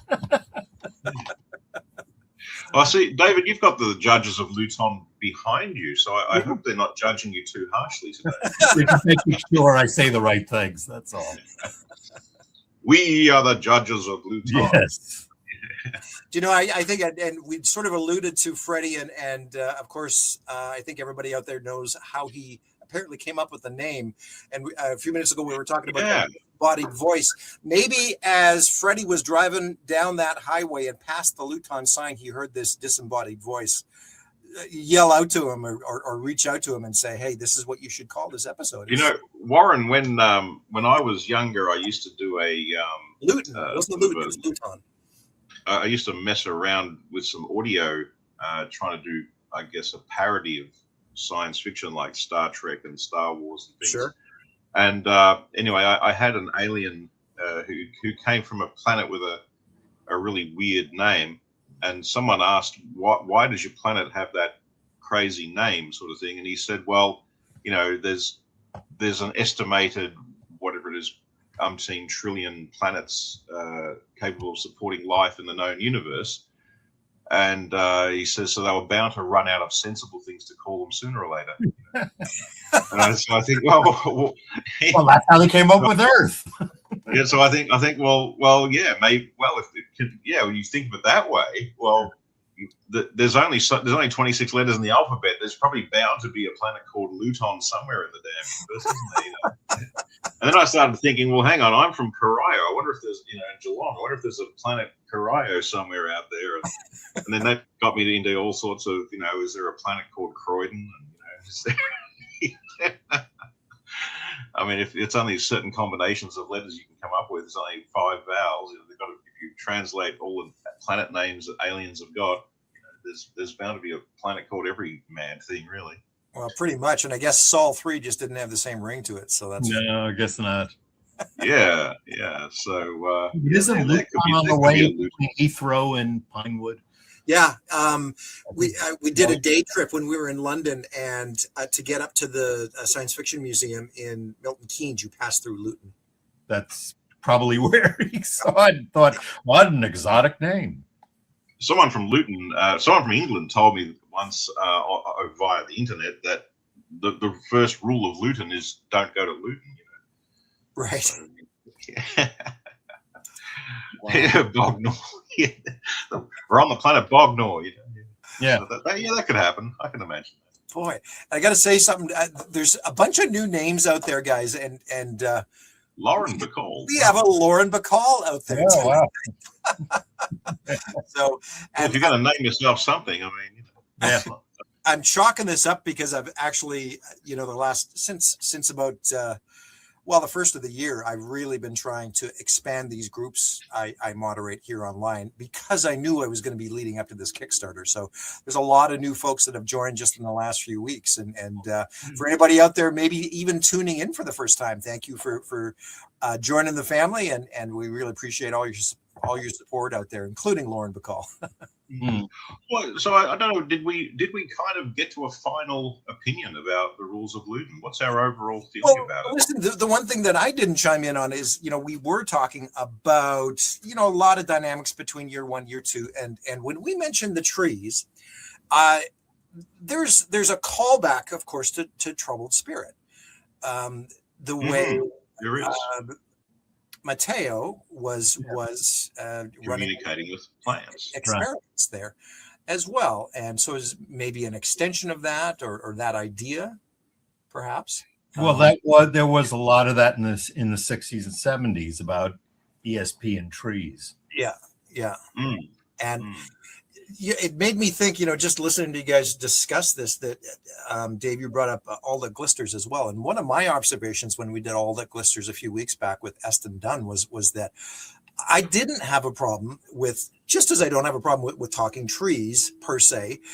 In my mind, it's an interesting science fiction concept and the same with the Rock. Day of the Trippids. I mean, the idea of living or intelligent trees as aliens is well and truly part of science fiction, definitely. So it's well, yeah. I mean, there was an Outer Limits episode which was based on a novel called Corpus Earthling about watched that again recently. These alien rocks talking. Yeah, I love that episode. That was a great episode. That had the actor who played the vampire in the Night Stalker movie. Kolchak, Night Stalker. Janos Skorzeny, the actor who played him. Yeah. It just the problem with all that glisters, which was evident in the original script, because it was rewritten many times. It just, because there was no communication with the rocks per se, it kind of was an episode of people just walking back and forth from the Eagle. Right. Yeah. Still certainly not without its problems, but yeah. There's always, I find there's always a plus side. And, one of the interesting things which happened for me is All the Glisters was the first episode of season 2 that I saw. It's the only episode where there's no scenes on Alpha. So I actually didn't realize that. I had no idea Bergman was gone. I had no idea that Alpha had changed, Yeah. And that brings me to an interesting point about Rules of Luton. The Alpha scenes are so short that they're almost, you could have actually not had them. You could have set the whole thing entirely on Luton and maybe just have, Tony's in the Eagle doing some repairs, rather than flying back to Alpha and getting another Eagle. He could have landed and done some repairs. But it was a way to get him off the off the planet and out of the episode because he was busy. But I did wonder if it might have been. I just sort of wondered if it might have been to the benefit of season 2 to have more episodes set entirely on a planet where you don't see Alpha at all. Oh, sure. Again, just so maybe the casual viewer might have imagined that Alpha was still season 1 Alpha when they choose it. I mean, a better episode where they spent most of the time on the planet, was Immunity Syndrome. Oh, yeah, well, that's probably one of the. Because that was also a horrific planet set. Devil's Planet. Isn't it? I wish they'd actually put Johnny Byrne's first 3 episodes all together. If they could have packaged it that way, start off the show with Metamorph, Immunity Syndrome, and the Dorcons. Yeah. And the interesting thing about the Dorcons is that it brings up the idea that, hey, you've adopted this alien. Is she a liability rather than a help? That's someone true. comes hunting her, and almost devastates a base. And it was just a shame they had no money by that time they shot that episode. Yeah, it still has a lot of stuff that looks quite impressive. Though. Oh, It's the only time that underground command center takes a hammering in the whole of the second season. Yeah, so one of my favorites was Dorcons and Immunity Syndrome. One thing I thought of in relation to Rules of Luton, your comment, David, about it maybe playing better as a Tony Maya episode. You said earlier. I had a thought. I always thought that was the failing of the double up episodes because.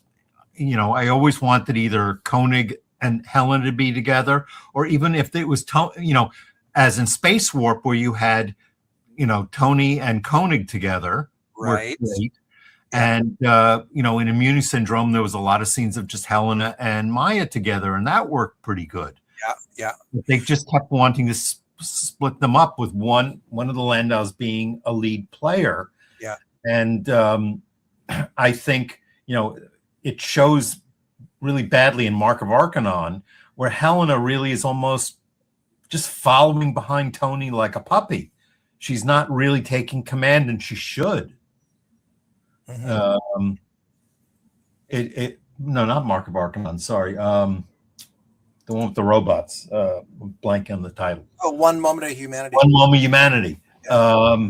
With the fake alpha base, it just didn't. I guess it didn't work for me because I saw the characters differently, and I liked the idea that they were playing up the Koenig Helena relationship as more of a couple than they did in the first season. Well, they were, but it's interesting that in many instances early in year two, it's Helena and Tony that are paired together. Yeah. And Koenig and Maya. It's almost like there was an agenda to split them up in some ways. But no, what I was going to say in relation to Luton here is because it was changed for whatever reason to be Koenig and Maya that were stranded, the scenes with Tony, I think, play a little better because they of course were building that whole idea of a Tony Maya relationship, and you can sort of see in some of Tony's scenes his desire to find them, and he's so driven. Maybe that's a little bit because he's got sort of a thing for Maya at the same time. Well, yeah, that's laying the groundwork early on, but and we know it was originally a Tony Maya story because of the fact that when Michael Butterworth novelized it, that's how he had it, because he worked always from the first drafts. That's right. Yeah. I always thought that they missed a trick in the second season. I suppose, again, it probably comes back to what you were saying, David, about the need to make things simple for syndication. Yeah. But I always thought they kind of missed a trick by not having an episode where Tony and Maya first meet.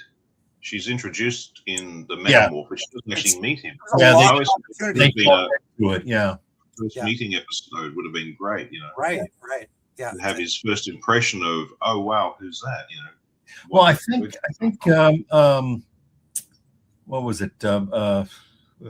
See, I hate when I blank on people's names. And he'll kill me because he knows me. Give me a hint. He also wrote a Space 1999 making of book. And he did a couple of the novels, and I did the intro for his book. That's where he's going to kill me. Was that through Powys, David? Yeah, through Powys. I'm trying to find the book on the bookshelf. So it wasn't. Wait. No, he was just on John Kenneth Muir. John Kenneth Muir. I'm sorry, John. I'm sorry. I said anyway. Kenneth Johnson. That's V. Yeah. John Kenneth Muir. The book I wrote the intro of picks up where Metamorph leaves off. Right. Yeah. So he fills in that gap between Metamorph and whatever episode you want to proceed. So he does a nice job there of, I think, introducing them. That would have been a nice touch, is to have that introductory episode, because that's, I think, a lot of people's critique is just episode 2. It's just like she's a part of the crew. There's no transition. There's no learning. Alpha's ways or systems or protocols. It's just like, boom, she's there. Yeah. And she's there, and she's suddenly the science officer and blah, blah, blah. Yeah. But that's the reality of syndicated television. There's no continuity, no building up over a long period. I mean, they certainly tried to do that with UFO. And unfortunately, when you watch it out of sequence, as most people did, it didn't work. But then when you watch them as they were produced, suddenly the continuity shows up. Yeah. There's an interesting thing came up the last time I was rewatching season 2. When I watched All That Glisters again, it suddenly occurred to me that Dave Riley is the only other guy who ever thinks, hang on, I like Maya too. Why is Tony the only guy on Alpha who's allowed to like her? He actually, takes a shine to her himself. Yeah. And then they played into that with the part where he looks at her sideways and sort of says, "You too, huh? You also think the only thing I care about is that damn rock." He kind of has that feeling of, oh, everyone despises me, and I'm going to try and make up for it by doing something, brave and heroic. Exactly. At the end. Yeah. And this was an actor who was well known in Britain for playing a lot of dodgy or dark characters or villains. So it's quite interesting seeing him playing a humorous and sort of sympathetic character for a change. So even though it was kind of a wacky idea that I wondered whether the fact that he was meant to be like a Texan, but he ended up being Irish. Maybe he couldn't do the accent. Yeah. did they kind of split the difference and end up with a strange amalgam character, an Irish cowboy? It made no sense. But then they play up on that, and it works. They kind of played up on it and made him a quirky character. And the funny thing is that at the time, as I was kind of a kid at the time, it didn't really bother me. I kind of chuckled at Nick Tate saying, fastest gun on Alpha, pushing his hat over his head and giving him a bit of grief. It kind of felt like it kind of fitted. And I mean, it's got the whole cast of, it's got everyone. It's got John, Helena, Alan, Tony Meyer, and it's funny. Space 1999 is a funny thing. It's a funny phenomenon. It's one of those shows where even when it kind of sucks, it's kind of like, this is definitely one of the weaker episodes, and there's a lot wrong with it. You can still kind of find some good points to it, which those Roy and I've talked about that going into year 2, guys. You got to focus on the golden nuggets.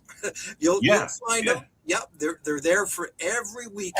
And, we were used to that with shows like that, where you would have, out of 24 episodes, if you had 5 really good episodes, it was a good series. Yeah. It was always that ball. And I mean, you could compare Martin Landau to Guy Williams on Lost in Space, where if you look at Lost in Space, even if the entire episode was completely surreal and ridiculous and outlandish and played absolutely for laughs, Guy Williams somehow kept John Robinson a very credible leader, a very believable father figure, a caring, level-headed man who wouldn't brook any nonsense from anybody, and always came across as kind of brave and devoted to his family, protective, thoughtful, and even with a little wry sort of sense of humor, like he's about to clobber Dr. Smith, and Dr. Smith turns around and black eye, and Guy Williams cracks up laughing and says, "Come on, Tiger, we'll come back to the Jupiter 2. I'll see if Maureen can find a beefsteak for that eye." Yeah. And it's like, hey, he's even got a sense of humor, In real life, he would have killed him by the second episode. He would have thrown him out a damn airlock, for endangering his family. But, that's true. Yeah, but Maureen wouldn't have had that, which was clever. No. That was quite interesting. She wouldn't have her husband doing anything kind of ruthless. So, and somehow they kind of crazily got away with it, because you had this wonderful moment where someone says, why would you want a character like Dr. Smith around? Isn't he a absolute liability to your expedition? And Maureen Robinson just says, that would be our problem, wouldn't it? I thought, so wow, it's kind of interesting. So Landau did the same thing. I always thought he maintained his frame, if you want to put it that way, in modern terms. He kept Koenig as consistent as he possibly could, and as believable as he possibly could, even if the situation around him sometimes got a bit way out. You know, you still kind of believe in Koenig as, okay, I've found myself on a planet with talking trees. I've found myself on a planet where there's a guy controlled by a rock, which seems to want me to wander around after it, or or whatever it might be. Or I'm now listening to a recorded message from a guy with a pink helmet jammed on his head. Clearly, it doesn't fit properly. I guess it was a last-minute production disaster. He was supposed to be a grasshopper. Yeah. I mean, if it had been a blank screen and a voiceover, or if they just said, to hell with it, make him humanoid, and just, like Alex Scott in Voyager's Return, it would have been 100 times better. But that's the thing. Martin Landau kept Koenig a relatively consistently well-framed, believable human, no matter whether the situation around him was sane or silly. Yeah, and I think to me that's probably one of the biggest saving graces of the whole thing. Oh, absolutely. Well, and you know what? I mean, say what you will about those scenes, right? Everybody references the dialogue between Koenig and Maya in this episode, but I mean, I for one, and again, a little bit to do with the wonderful music cues that were used to go along with it, right? Helped and enhanced things. But it was good character development. It was interesting to hear something about John Koenig's background, his former wife, and things like that. The thing that I was going to touch on from earlier, again, guys, to circle back, is that Adrian, you'd mentioned, when you take away all the fluff, there were some pretty darker or sinister elements of year two that a lot of people don't consider from time to time. You'd mentioned both Brian and Tabor. But I'd also throw in Magus to a certain extent. Oh yeah. Right? Basically, he was into torture. Yeah. Really? And a lot of eugenics. There was a lot of stuff about. I mean, the whole thing underpinning the rules of Luton is racial hatred. I mean, global racial war. I mean, wow, that hasn't gone out of date. No, it hasn't. But like I said, in the hands of maybe a writer like Nigel Neal, it would have been a little bit more. Well, I wouldn't say obvious, but a little bit more dramatic in that sense. He would have developed it to the forefront. Yeah. But then, I have that same thing where I'm. By the way, the image we're looking at right now. Yeah. The same location was used in the UFO episode "Sound of Silence." Yeah, I know. And I wish Roy was here, because actually Roy and I were on this embankment in 2014 when we went to Black Park. It's amazing. Oh. Yeah. I'm so envious, because I'm stuck down here in Australia, so I've never had a chance to meet any of the people. That was. Tell you what, I mean, for the most part, you go to Black Park, and it's like, so it's a beautiful, idyllic setting. But when you stumble upon a location like this, it's just like it stops you in your tracks, and you.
Hi, sorry everyone. For some reason the stream got interrupted there, so I will try and load it again and try and queue it up to where we last left off with David and Adrian. Okay, thanks for tuning in, everybody. Yeah, and we are rocking the followers, 408 followers on the Kickstarter pre-launch page. That is just unbelievable. So thank you very much again. Let's see if we can get to 410 by the time the stream is over. Okay, thanks.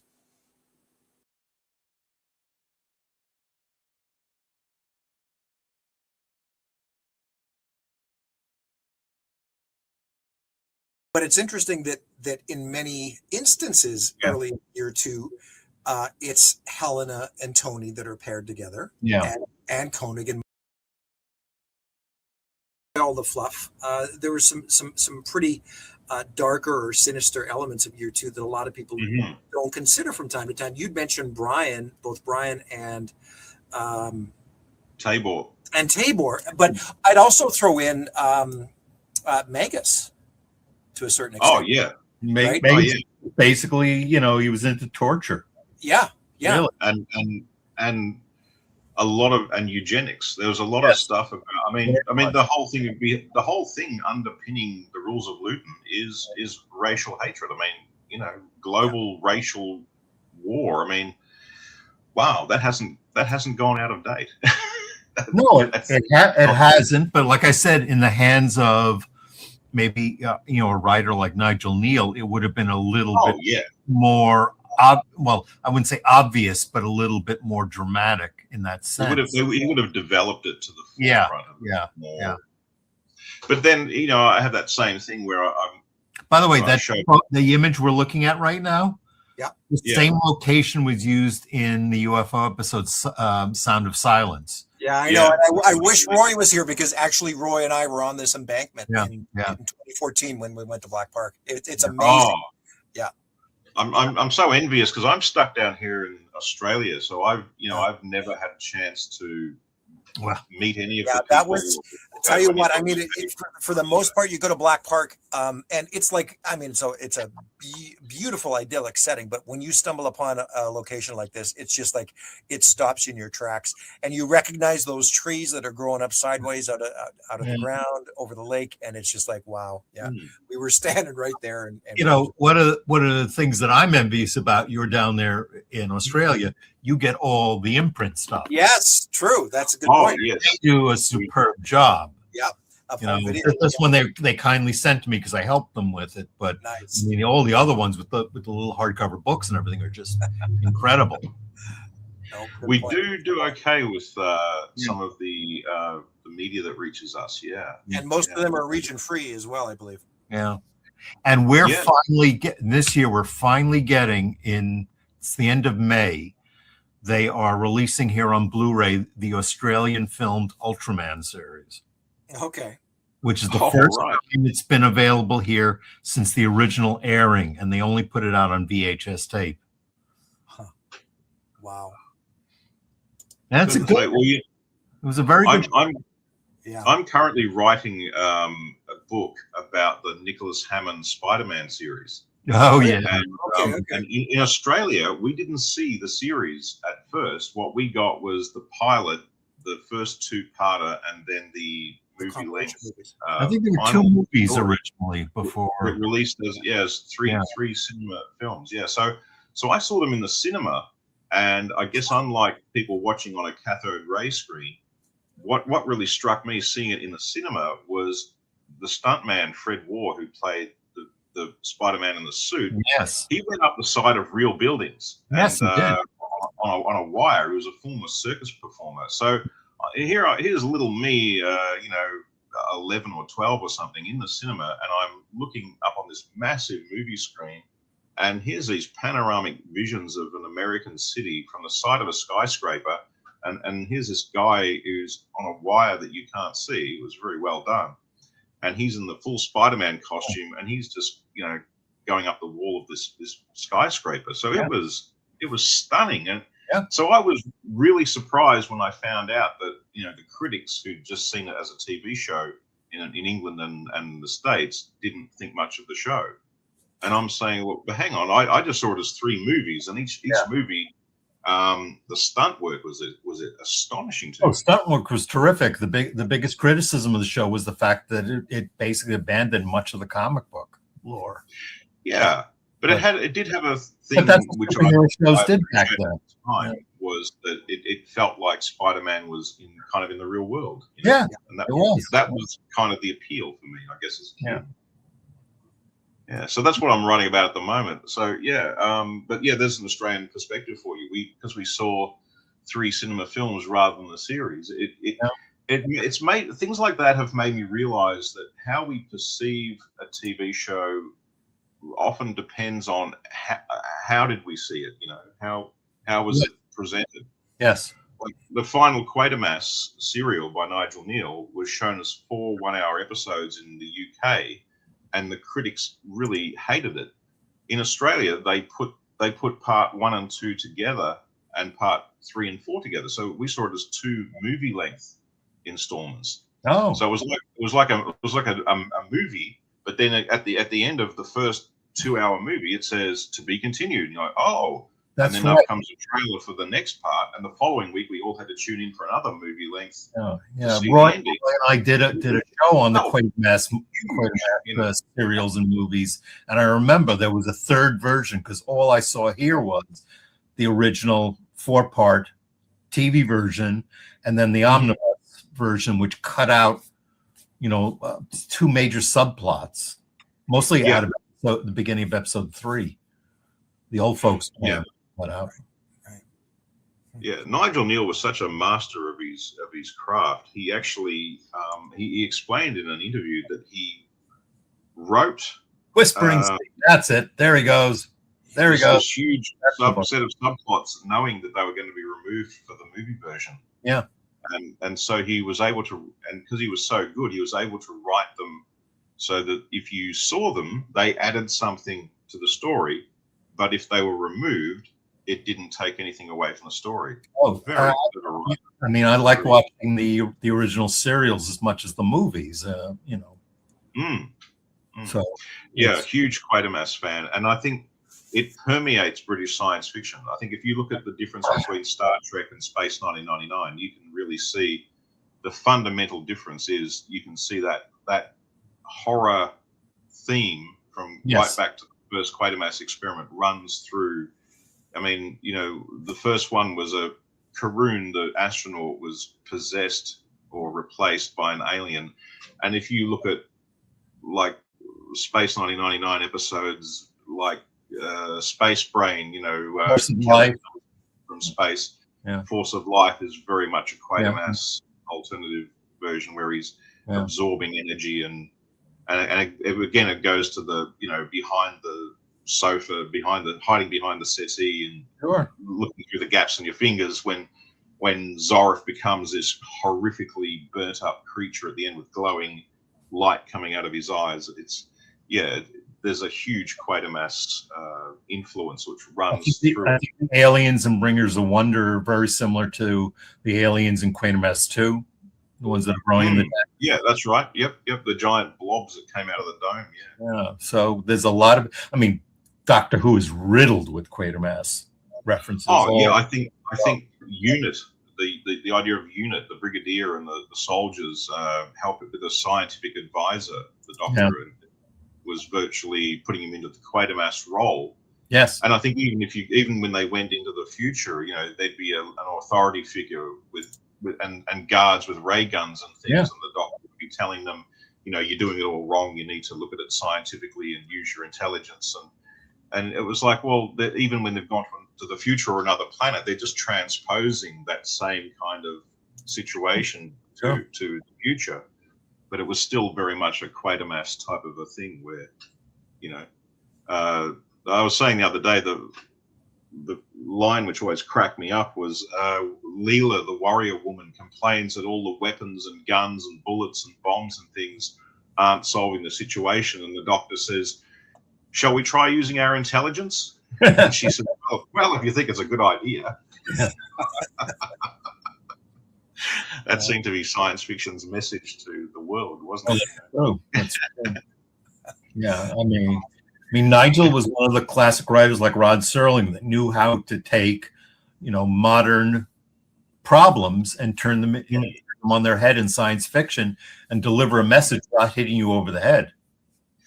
Yeah, and I mean, when I went on to university, having been raised on all of these shows, and I studied literature there, and I started reading Shakespeare, and I realized, I thought, Shakespeare had a social concern in his writing, and you can see it's still there in Rod Serling, it's there in Gene Roddenberry and Harlan Ellison, it's there in the best of Doctor Who.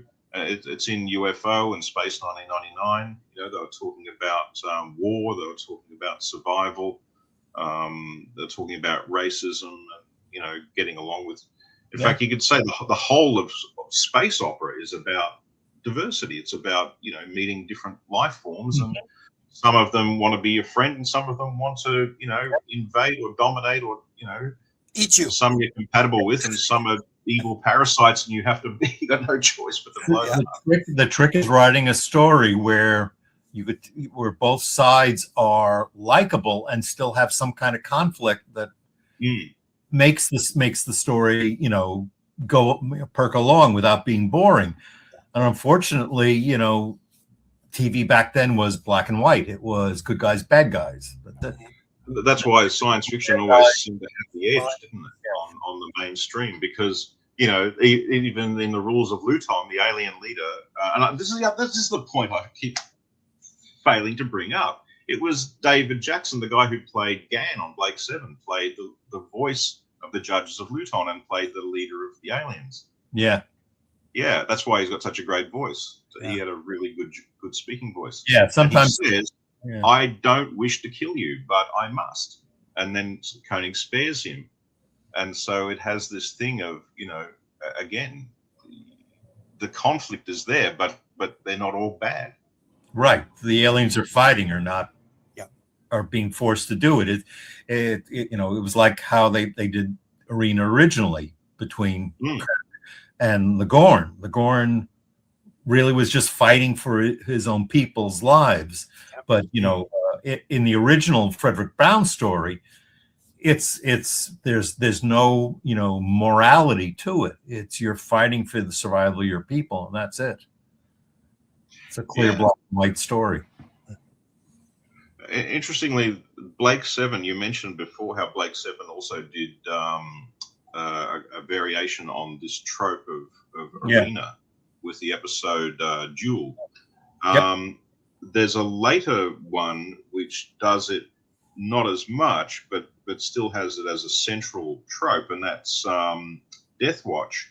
And the interesting thing in that one is not only is the two representatives having a fight, but the audience wear psychic links on their foreheads so they can experience what the two combatants are going through. Oh, yeah. And I thought, this is really predicting, reality TV, like, Survivor and SAS and all these sort of shows where you're living vicariously through the people you're watching. Well, then again, we go back to Nigel Neal with Year of the Sex Olympics, which was exactly that was predicting, reality TV and people voting for who's going to win or lose. When I first watched Year of the Sex Olympics, I couldn't believe it. I'd been watching Big Brother and all of these shows on TV, and I watched it and I'm thinking, how is this thing so old? And yet it some of the scenes in it felt so modern because it literally had the cameras looked exactly like in the Big Brother house. There's a behind the scenes with some technicians rushing in and fixing something up with headphones on. I'm thinking this looks exactly like the latest and then the intruder in the Big Brother house is from a prison. He's a homicidal maniac in a twist that only Nigel Neal would come up with, and literally kills one of them, and the dad goes nuts and kills him in retaliation, and the audience loves it. The ratings go up. Exactly. That's so wonderfully Nigel Neal. But I mean, apart from the fact that the law won't let TV producers actually kill someone for entertainment, so there is a line that they haven't been allowed. So far. They haven't give it another 30 years. I don't know. But you know what I'm saying? It's like, wow, this was so close to the way things were going to go. It's almost uncanny to watch. It's amazing how some people thought these things out years ago. Well, listen, fellas, I think we're going to start to wind down here. We've been on for over an hour and a half already, believe it or not.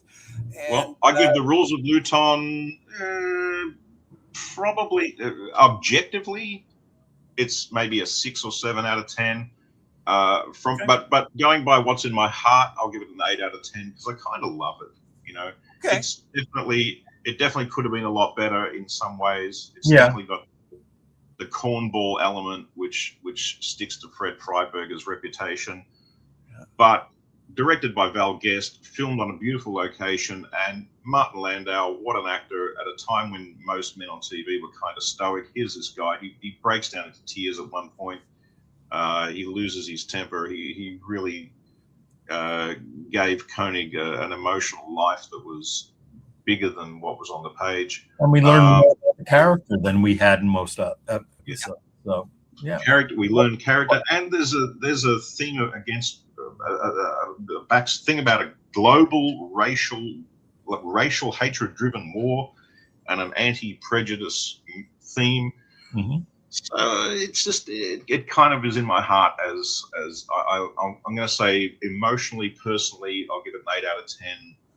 Objectively, it's probably only a 6 if I'm being utterly realistic. I would agree with you. Yeah. I was just thinking about it, and I'd 6.5.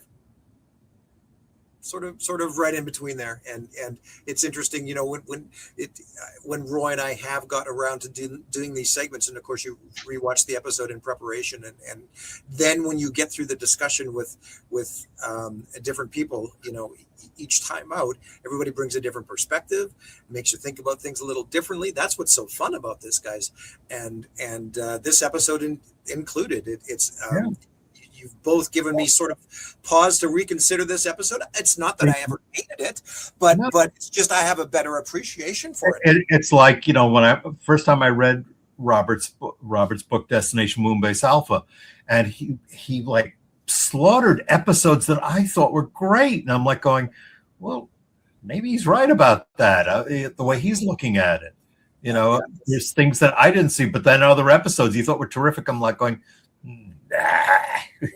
He's talking out of his hat. It's been really fun, and this episode in particular, because I have two esteemed authors in front of me, and wow, we've all had our own personal takes and opinions on the episodes down through the years, but it's so much fun to sit and discuss them all these years, like 50 years later. Who would have thought? We have the esteemed David Hirsch, and then there's just little old me from Australia. Well, Adrian, your name shows up on Amazon. You've done very well as well, my friend. So, I put my name in on Amazon, and apparently I've written a lot of books on Abraham Lincoln, and I'm like, I wouldn't go on Jeopardy with that. Too funny. Good old Dave. I won't spend a lot of time in the shout outs. I think everybody is sort of aware, so I'm not going to drone on about the Kickstarter next week. Can you believe we had Anton Phillips? I know. My God. And he wasn't even in the episode. Yeah. He wasn't even in the episode. It would have been a better episode if Anton had been in it. This is true. True. If we could have had someone back on base, it would have been a better series had he been in it. Yeah. Yes. Yeah. I think they should have flown a dead Alphan pilot back to Alpha for examination, and Anton should have looked at him and said, this is going to sound crazy. I think plant vines strangled this guy somehow. What the hell's going on that planet? Could it be plant intelligent life forms that are plants? Wow, that's beyond all human. Nigel Neal would have written that scene in a heartbeat. That would have been, that would have elevated the whole episode. I would have gone up another point for that. Yeah. It is. That would have made it a 9 out of 10. You know what, seeing, I mentioned this recently. I mean, for me, watching year 2, it was always nice to see Nick and Xenia and it would have been nice to see Anton a little more consistently as well, because it in my mind, it just provided that little bit of continuity that was, I think, missing overall for most people. So yeah, I think they forgot how much medical centers and hospitals do play a very big part in British science fiction. If you go back to Victor Caroon in the hospital in the Quatermass experiment, it's a big part of British science fiction to have someone being examined by a doctor going, I think he's undergoing a weird change since he's tripped to Alpha Centauri, He's got strange purple corpuscles.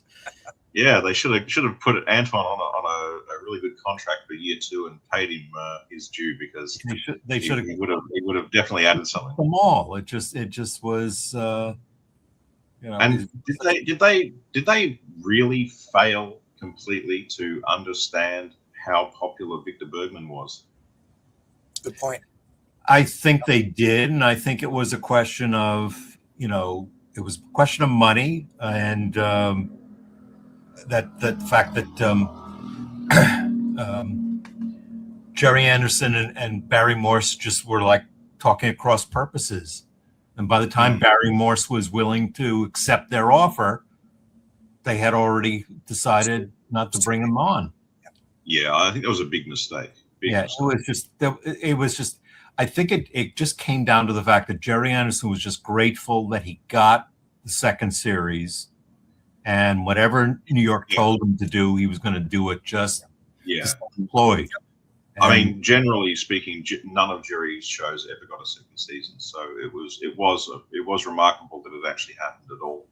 No, he did actually get second seasons on a couple of shows, like Supercar and Stingray technically had second seasons, and Thunderbirds had a second season, but it was abbreviated because they just decided they couldn't sell second seasons anymore, so they just ordered full seasons. I mean, UFO was supposed to have a second season, but I spent a lot of years bitter about the fact that a second season of UFO never happened. Because boy, did I love that show! I was nuts about that show. Yeah, it was a great show, and it was very adult for its time. I mean, it broke a lot of rules with its format. Some very adult storytelling, and it almost did happen, guys. Let's be realistic. Well, right? and that's why we're all here. Yeah. Technically, UFO had 3 seasons, but they just changed the titles. You could argue that Space 1999 season 1 is technically the compromised second season of UFO. And the second season of Space 1999 is the extremely compromised third season. Yeah.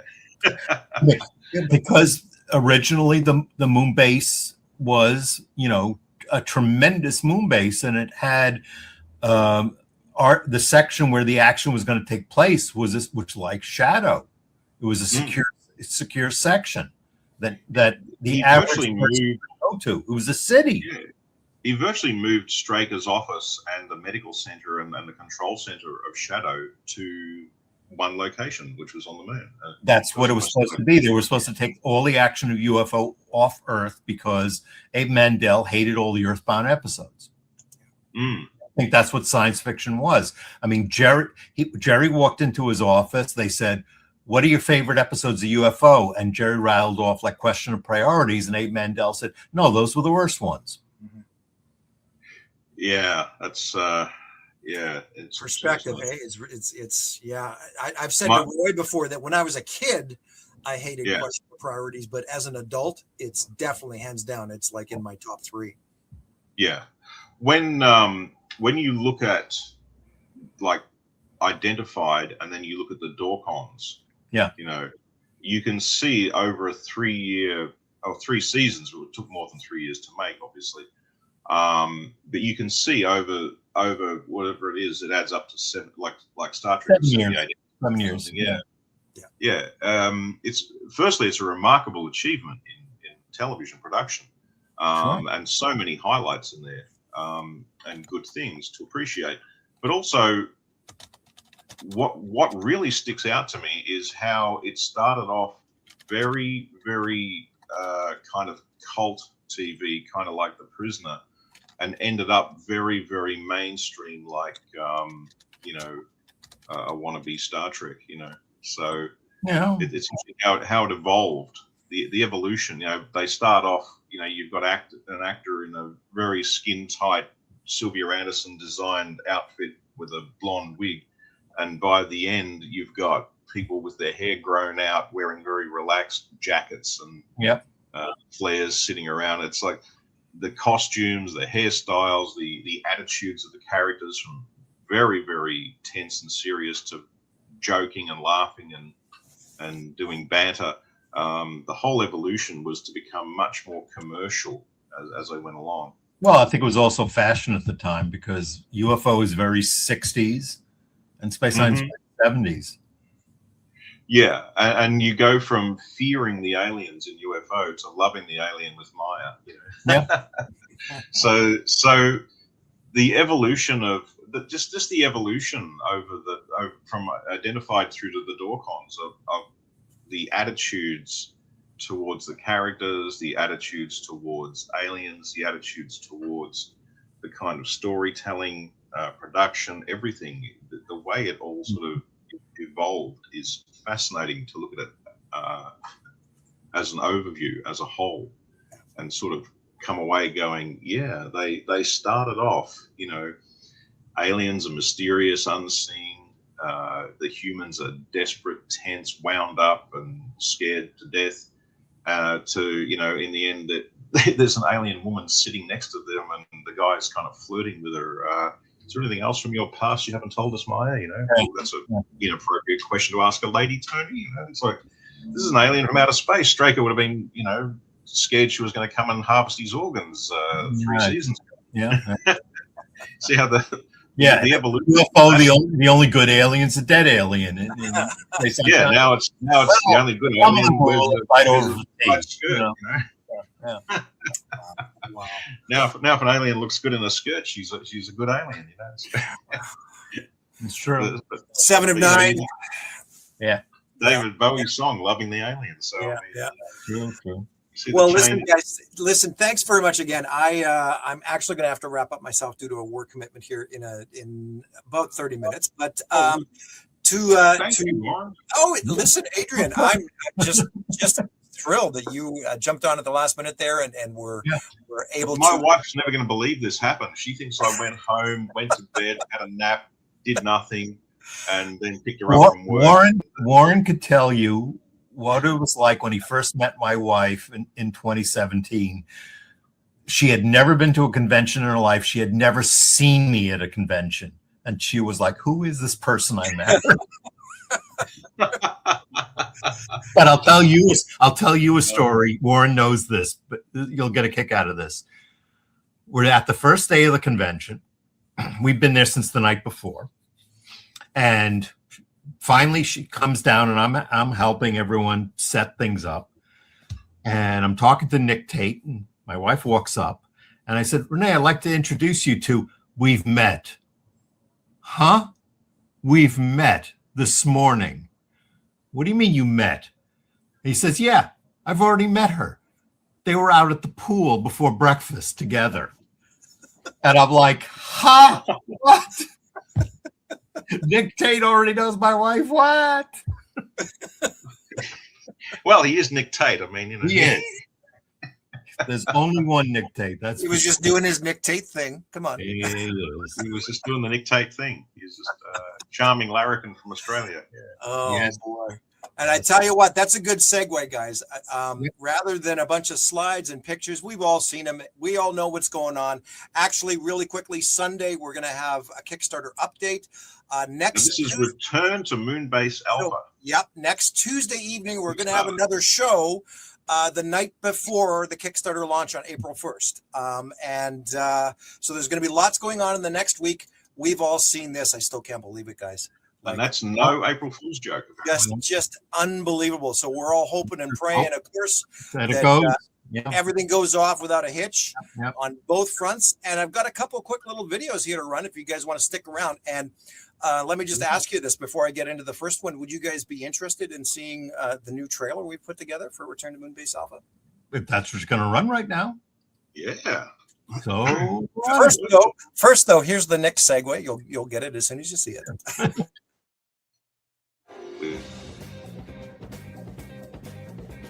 Hi, I'm Australian actor Nick Tate.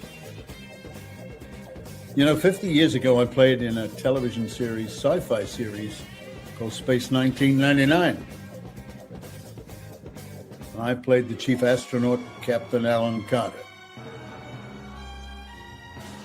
I hope you will join me in supporting the new Return to Moonbase Alpha Kickstarter, which launches on April 1st. Head on over to the pre-launch page and click the button to be notified when it goes live.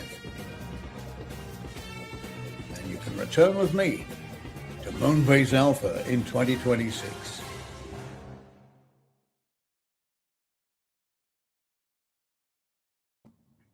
Mm-hmm. So there's Nick doing the Nick thing. Wow. Can always count on Nick.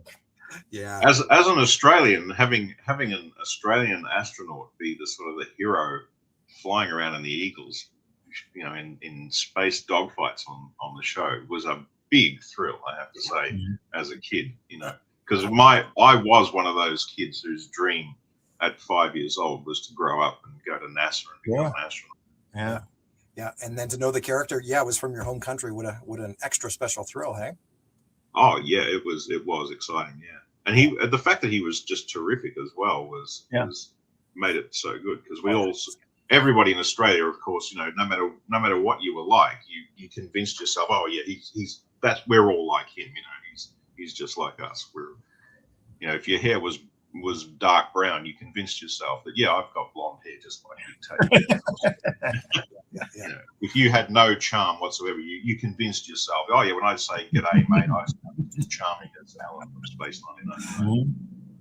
No kidding. So anyway, guys, listen, with the trailer, this one's actually going to premiere officially next Wednesday as well, on April Fool's Day, and we're gonna use it right on the Kickstarter landing page to promote the project and what we're doing here. I think everybody's pretty familiar with that Anton trailer we did a couple years ago, and how that sort of set things up where, you know, picking up on the threads from Message from Moonbase Alpha that the moon would be returning. They've been living on Terra Alpha. It's been 25 years. Yada yada. We did do a trailer, sort of a one-off, about 6 weeks ago, called Ghost Call, that was a little different. It was sort of set up to be like a fever dream of Alan's.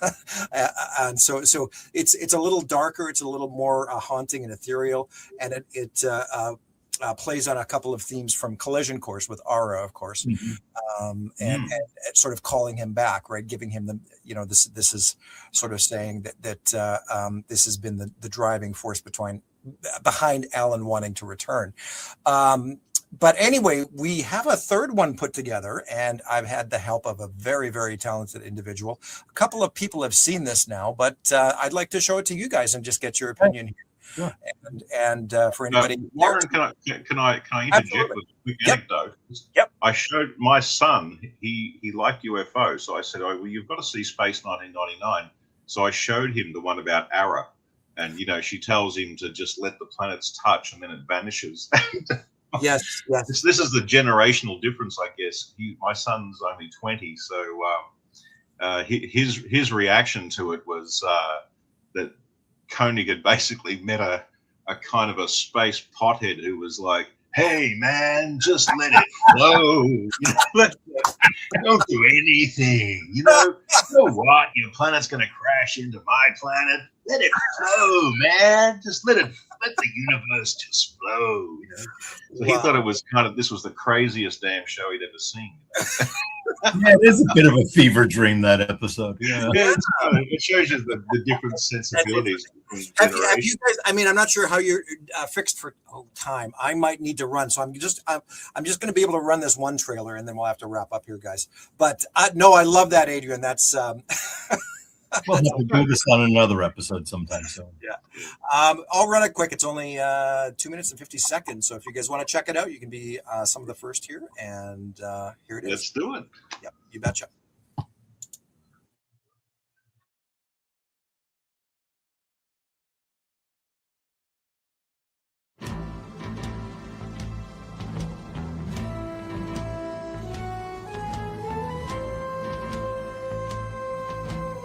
Terra Alpha status report. Operation Genesis update. Dr. Dino Vedeschi recording. Many years ago, when I was just a boy, my father and I took a trip to New Elna, our primary capital. Our pilot and friend was Captain Alan Carter, who flew us there in Eagle One. The view over our new world was breathtaking.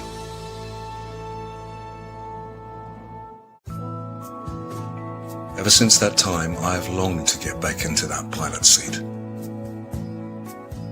And now it appears that I'll actually have that chance very soon.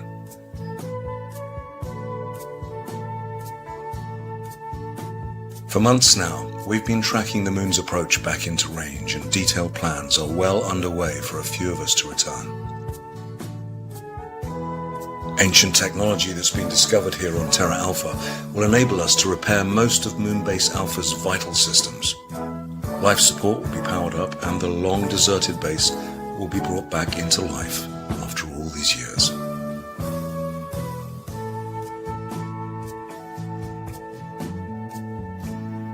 The decision to leave our home, our families, was not an easy one. As I prepared to embark with my own family, I'll never forget my mother Maya, or my father, Anthony Dean Vedeschi, whom sadly we lost several years ago. We return to the cosmos to honor the memories of everyone we've lost, and to continue the journey the people of Earth started way back on September the 13th, 1999. Operation Genesis will allow us to re-establish a living, breathing presence in outer space and fulfill the destiny of Moonbase Alpha. This is Dr. Dino Vedeschi, signing off.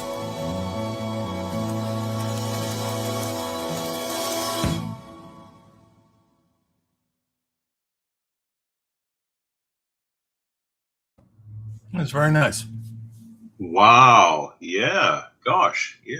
Very interesting. So that was actually Tony Anholt's son. It was Christian Anholt. Christian Anholt. Yeah. Yeah. I saw an interview with him recently on YouTube where he was on Jamie Anderson's podcast. So yeah. Yeah, he was in London, of course, and I'm just trying to find a picture here, of course, in a hurry.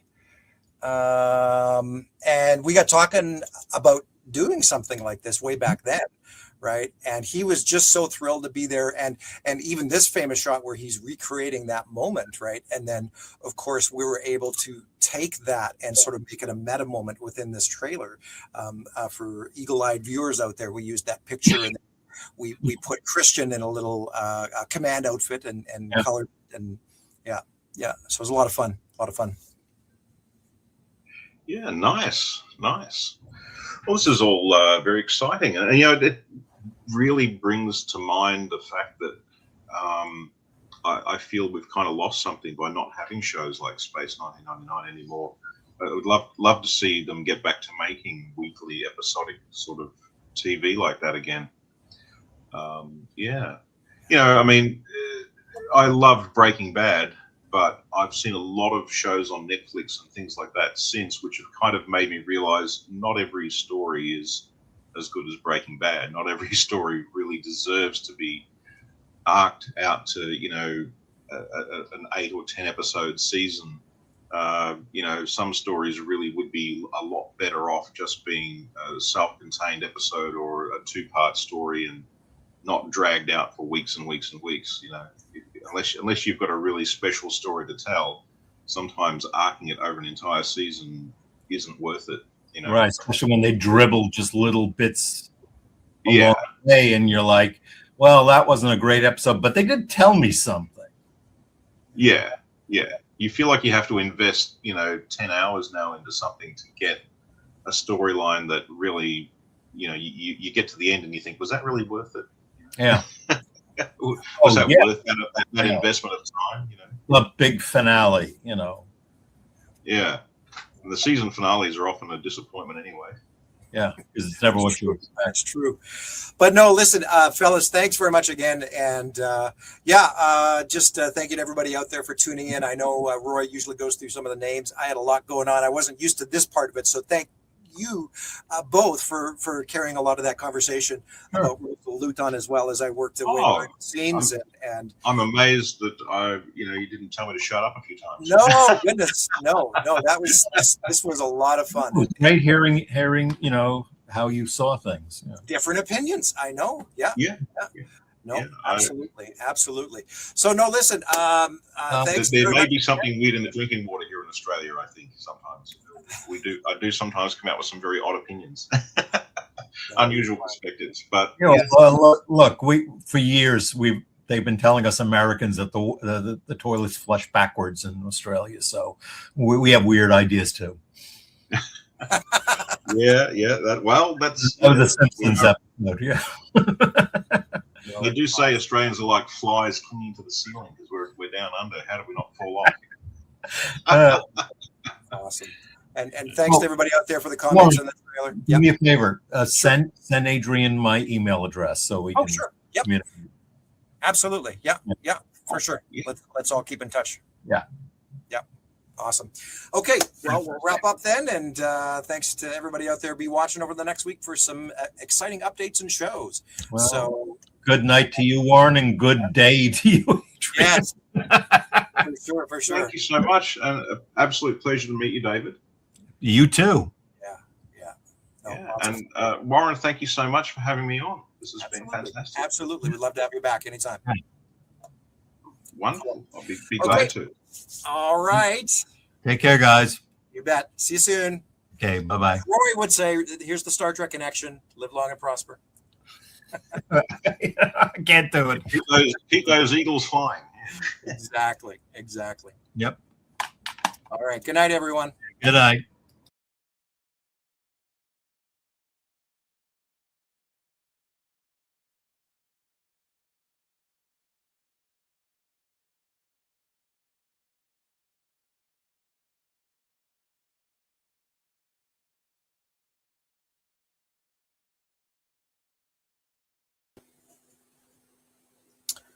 Well, and there we have it. That was Thursday's show. Thank you to everybody for tuning in for that rewatch. And of course, very happy to present that latest trailer called Moonrise to everybody. Christian was really, really taken by the final result. I have to say again, he just, back, we've been talking about it for a couple of years now, I think, like I indicated, and he was just so taken at the idea of honoring his dad with a project like this.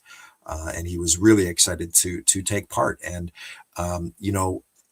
when I was thinking about another trailer to help more specifically with the Kickstarter, I reached out to him and he was right on board, and we met a couple times, and he got back to me with that narration, and boy, it just all fell into place so nicely, and provided, ended up being a nice tribute to everybody that we've lost in the last 50 years, and continuing the legacy, and he was, like I said, he was really, really pleased and honored, in fact, to have taken part, and so we were very honored to provide this opportunity to Christian, and look forward to seeing him. Haven't actually announced it yet, but probably in the next few days. We are excited to be bringing Christian up to Manchester in September as well. So he was lovely in London, and I'm just excited to be able to actually spend the whole weekend. He showed up, I think, one day, and it was just so busy. I barely had a chance even to shake his hand and say hello. So I'm looking forward to spend a little more time with him this September in Manchester. And that's an unofficial guest announcement that will probably be hitting this week, again, to tie into the Kickstarter launch. So, all right, I will then wrap up for now. Thank you all again for popping on by today and supporting everything. We did hit that 410, I should say. So thanks for everybody's help there with that last minute push. And we'll see where we go over the next couple days leading into Wednesday.